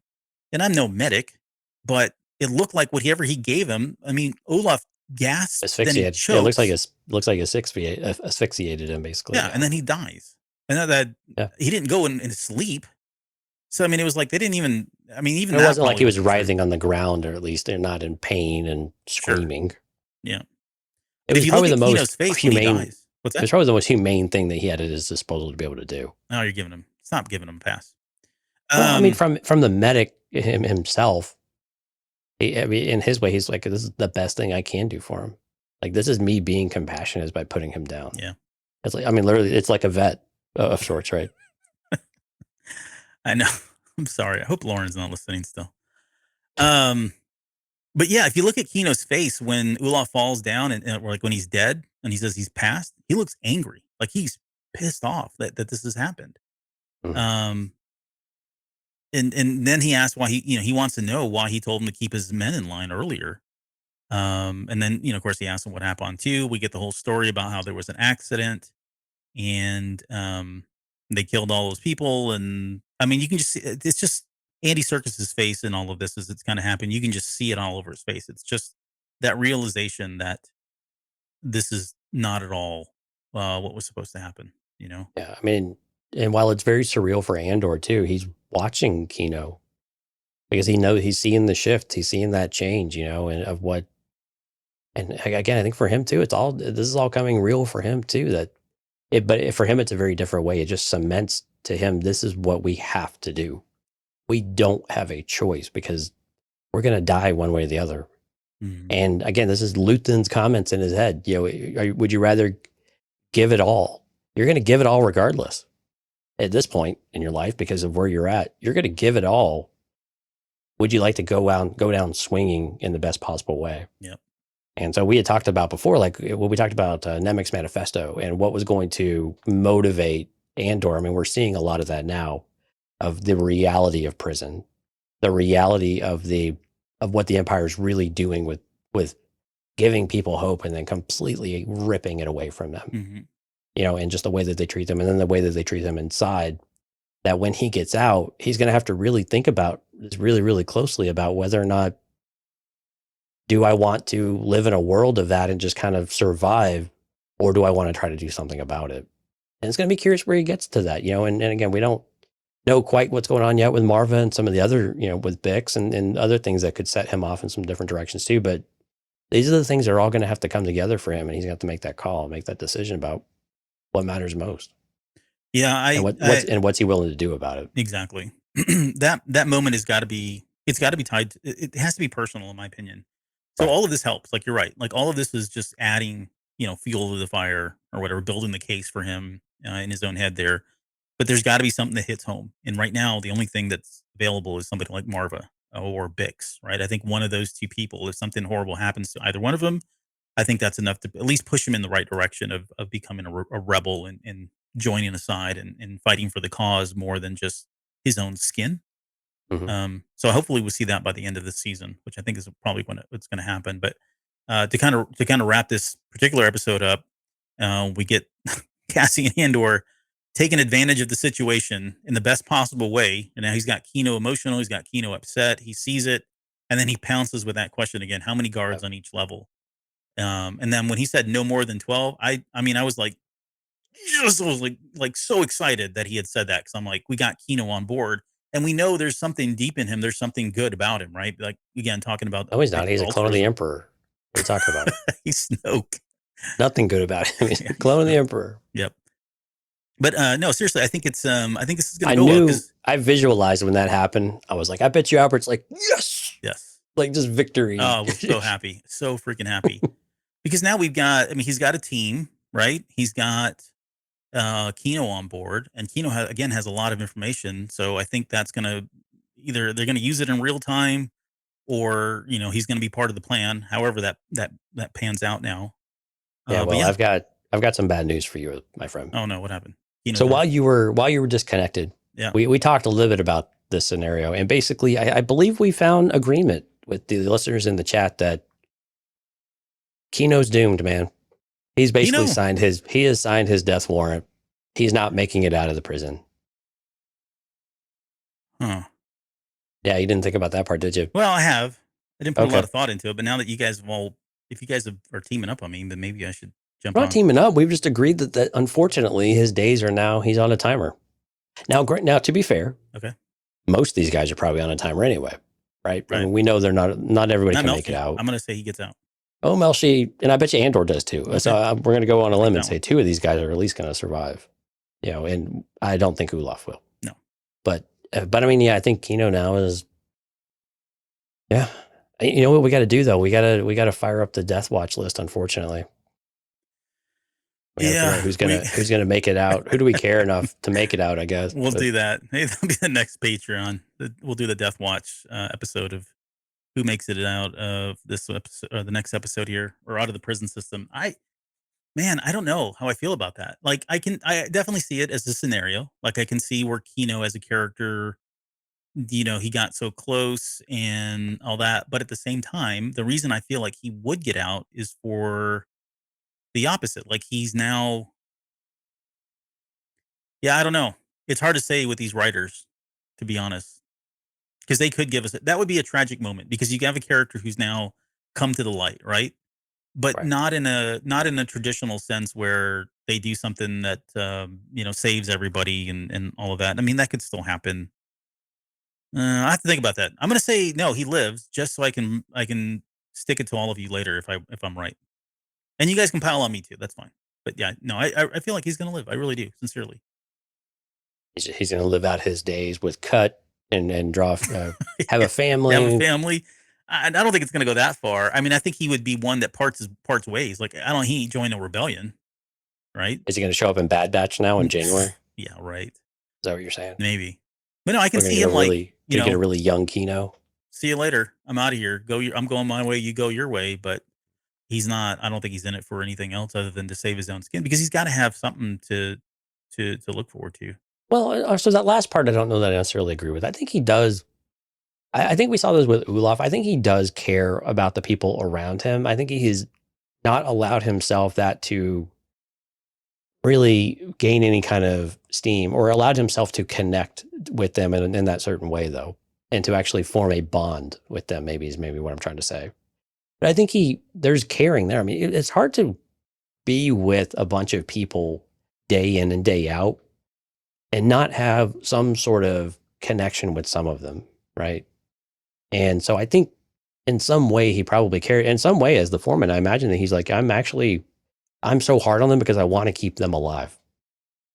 When we work hard and when we do all the right things and our floor does well, I mean, yeah, he's kind of, building himself up too. Like I do better, but he also knows that for the most part, everybody benefits from that. And then he still has to watch the punishment every single time. But it's a cruel reminder about why they stay in line, but it doesn't mean that he's had to insulate himself. He's been there so long that he would have driven himself crazy otherwise. Yeah. But I think he cares. And I think that's why he'll die. Because the people that care usually die. Lauren says, sometimes I feel like the reason he was being so hard on people was because he was trying to protect his floor, which is what you said. And again, there's a delay. So that's why. Yeah, she just said, me and Jonesy just said the same thing. I want to believe that. I don't believe it, though. Wow. I mean, I do. Like, I really do. Like, I like the character. I love the character Kino. I just but think you think he's just self-motivated, huh? Well, look, man, or self-interested. Take it from me. And I know this from firsthand. Prison changes you, right? No, I'm kidding. I don't know that firsthand. I was sitting there like in shock for a minute. But I've heard prison changes you, right? I just don't. I have to right now. I don't have a lot to go. I mean, okay. Again, I hope that's true, but the way he was the way he's been, the way he introduced himself. Yeah, did he have bonds with like Olaf? Absolutely, right. We talked about Uli as kind of a nickname. I think that's probably the rare exception. For me, it was all about he's focusing on his time. Like he doesn't care about those people, in my opinion. He just wants to get the job done because that means one less day that he's in this whole thing. Now that's all changed. I think it's different. I think he is willing to fall in line, help each other, have a maybe something more comes out of that. But I don't think that he's got I don't think he's looking for a relationship after ever how many days, years he's been in prison, that if they got out, he's going to be like, hey, I want to stick with you guys. I think he's done. Like it's all about himself. Well, I agree with that, but I think if you were to ask him something about every single person in his purview, I bet you he could tell you every little thing about them that's been communicated, about what motivates them, what drives them, what they care about, what they left, what their families, what they left behind, what they want to do. I bet you he pays attention and he hears all of it, and it weighs on him. And that's why he's insulated himself from that emotional attachment to them and that emotional connection. But I don't think that makes him heartless in that way. I think it's just that he's not allowed himself to be, he just can't allow himself to, because he would crumble under that pressure and under that guilt every time seeing these guys get fried every single shift. We know a table will get fried every single shift, and so to be able to watch that and know that you have all this and to be able to care and form relationships with them is just a non-starter where he's at. This is why, we talk about management and stuff a lot. This is why managers get a little bit disconnected from their staff, right? Because there are some things you can't relate to each other as you're on a different tier of things. And if you do, you get drawn into it a little bit too much. And you can. It's detrimental for everybody involved, not just your own career, but just for everybody. And again, he can't seem to be playing favorites though either. So I think he does care. I think we're going to find out that he does, going on here. I think we're going to find out that he really does know these guys and does care about their well-being. He's just not being able to do anything about it. He's not going to make waves. And I think to your point, he's now been conditioned enough that says, well, I just have to keep my head down. The only thing I can control is what I can control. And that's what I do. Yeah. And that's just kind of where he's been left. We'll just make that the next Patreon. Does Kino care about his people? Yes. This was short. Thank you, Patreon. Yeah, thank you, Patreon. Cha-ching. I still say no. Okay. You're wrong. You're starting to sound like a separatist. Okay, well, that's how the episode ends. Any, I guess, final thoughts on where's this going next? Like, we've got the prison break. Do you think that's going to happen in this next episode? Oh boy, that's a good question. I'm going to go with no, maybe not yet. I think maybe we have one more setup episode where we get all the pieces in place. I'm kind of curious what else is going on outside the prison, because the prison one, I think it's pretty well defined. We know where that's going specifically. Yeah.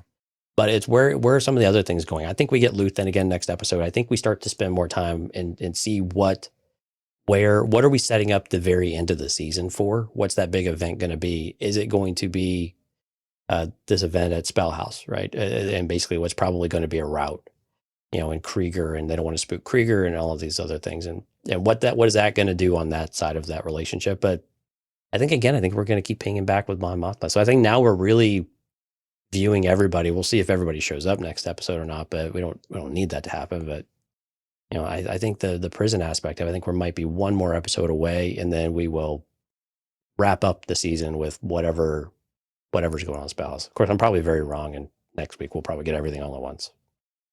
Yeah, there's I don't know where Karn's Eugene, going.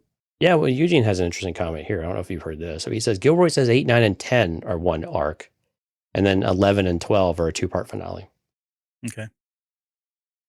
So yeah, so maybe we do get the final we get the prison break on the next episode then. True. Yeah, and then 11 sets up where we're gonna. Yeah, that's a good point. There you go. Eugene's gonna win the internet if he wins. So yeah, I would think so. That means we would probably get the prison break in the next one. That would give at least 2 episodes to kind of set up what Andor does after that. Maybe we do go back to Ferrix. There's some things there that need to get resolved. Yeah. And then we've got with Cyril. That's the most interesting one to me. Like I just don't know what he's going to do. I think it pivots on this position of power that he has and what he does with that position. I just want to see him do. I just want to see him do something for a change, please. Like, I just get tired of him showing up on screen doing nothing. No. Basically sulking. But he's really good at it. Pining. He is really good at it. Really good at it. I wonder. I have a feeling he's not done being a stalker. Like I think it's still going to happen. No, probably not. Yeah. Right. He's not learned. Either he's been galvanized by it, or he's going to feel like she's not given into. They're not on the same page, and that's her fault, and he sees that now as something horrible and goes after her now too, or something, right? Like we talked about. And then Mothma. I don't know if we're going to meet this crime lord guy, this gangster or whatever, but it doesn't feel like that is really that her storyline doesn't feel like it's going anywhere other than just trying to evade the Empire and fund the rebellion. Right. I don't see her joining. I mean, she's not, it seems like that's just going to be her thing, right? She's always going to be just doing the political stuff. And maybe there's a connection with Luthen. I mean, that's the only loose link that's here is that her connection with Luthen, but I think they've done a pretty good job of keeping that low key and undercover. So, right. So, yeah. I'm actually really embarrassed. You were talking, I zoned out because I'm looking at the title card. It's got episode 8. I was like, why do I keep thinking this is episode 8 and not 9? It's because it's right in front of me and I didn't update the stupid number on our that's okay. Our card here. I did it everywhere else, but not on this one. Hey, you know what? At least you didn't start the show by saying our breakdown of No One Is Listening. So that is true. I wasn't going to call you out on episode. You're going to go over re-record it, aren't you? Yeah. It's going to be, I'm going to make it like a different volume too. Right. Yeah. Nobody's listening. Right on top of No One Is Listening. Right. Hey, maybe you might get a call from Lucasfilm to do another documentary. All right. Any final thoughts on the episode? No, I think this might have been my favorite one so far, just because of how serious this thing is getting in general. But man, this is just all out ballers. I mean, this is great. This is really, really good stuff. Yep. This series is far exceeding my expectations, which were rather high. Which is really funny when I think back about Andor when it first announced. I really didn't really think too much about it. Didn't really care a whole lot about it. But oh my gosh, yeah, I'm on board. Yeah, there's a lot of people that I don't know. It's so weird. The reception is kind of all over the place, honestly. Well, and at work, so I gauge the people at work because they're just kind of your normal fans, right? I mean, when you and I talk to people very specifically, either they kind of listen to the show or they're really into it and they have a different perspective. So I'll talk to people at work and they weren't giving it a second. They weren't really get a second look. They're like, oh, I'll probably get to it. I'm like, stop what you're doing. Stop watching that House of Dragons stuff. Whatever all this nonsense is you guys want to do. Focus on Star Wars because that's what's most important.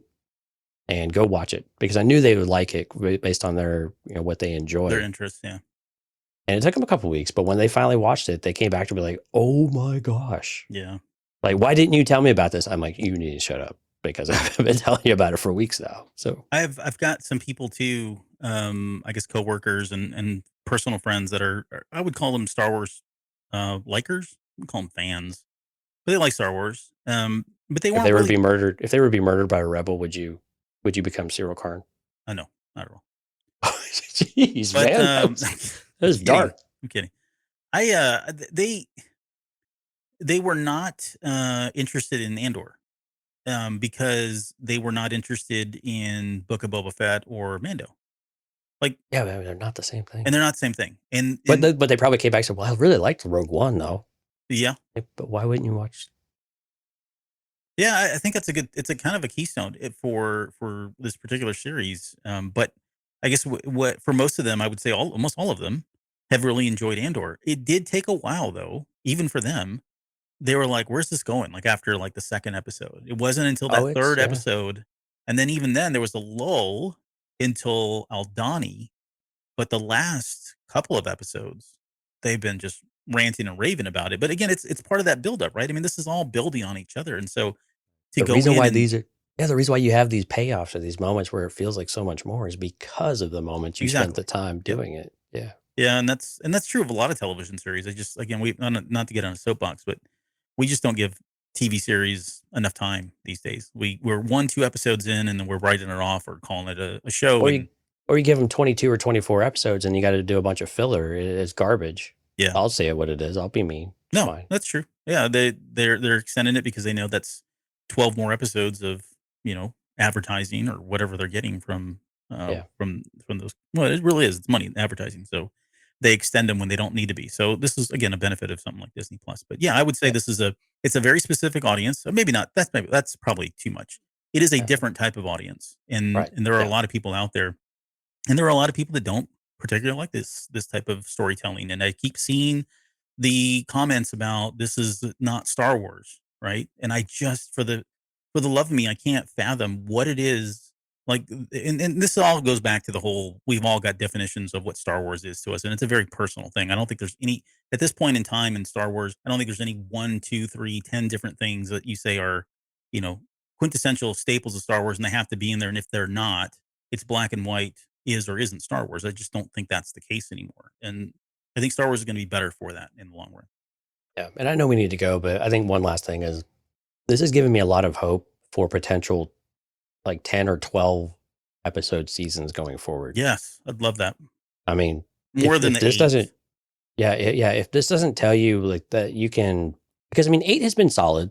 I think 8's been solid. We've been able to do a lot, but for what this show is trying to accomplish, you had to have at least 10. Yeah. And I think now we're starting to see, gosh, no, if you would have done 10, it would have been a disservice. Like it needs 12 with the way that we're going, right? And I'm glad we're getting 12 more after that. Yeah.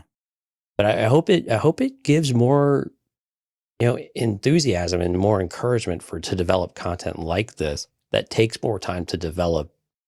Not jump around, not make it like a sitcom or something. It's not like She-Hulk, right, where it's more episodic and more sitcomish, but really more this just continuous story that just needs to keep building on itself, even if there's arcs that are kind of contained within all of that.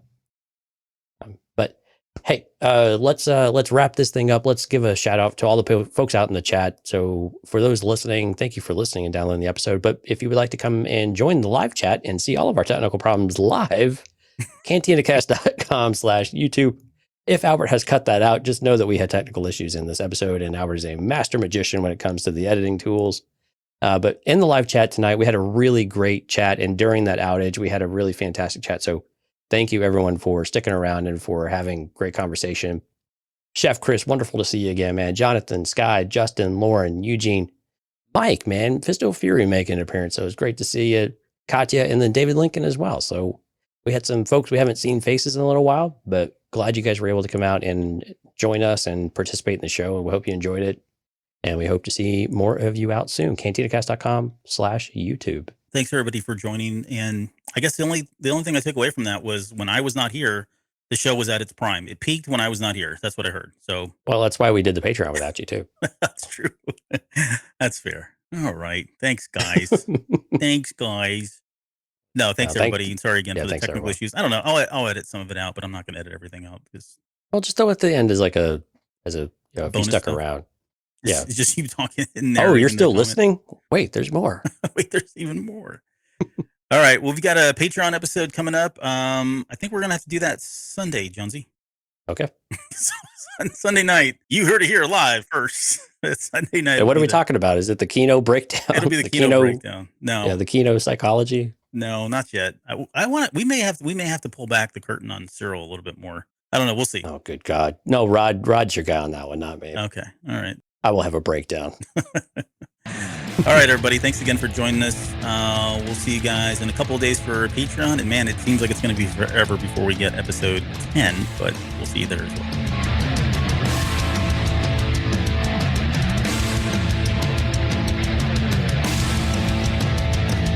You're still listening? Wow, that's amazing. Well, I'm here to give you the disclaimer. Normally we do a big, long, drawn-out disclaimer thing saying what's what and who's what and all that other stuff, but I think you guys kind of know that Lucasfilm and Disney have no affiliation with us at all, and we have none with them.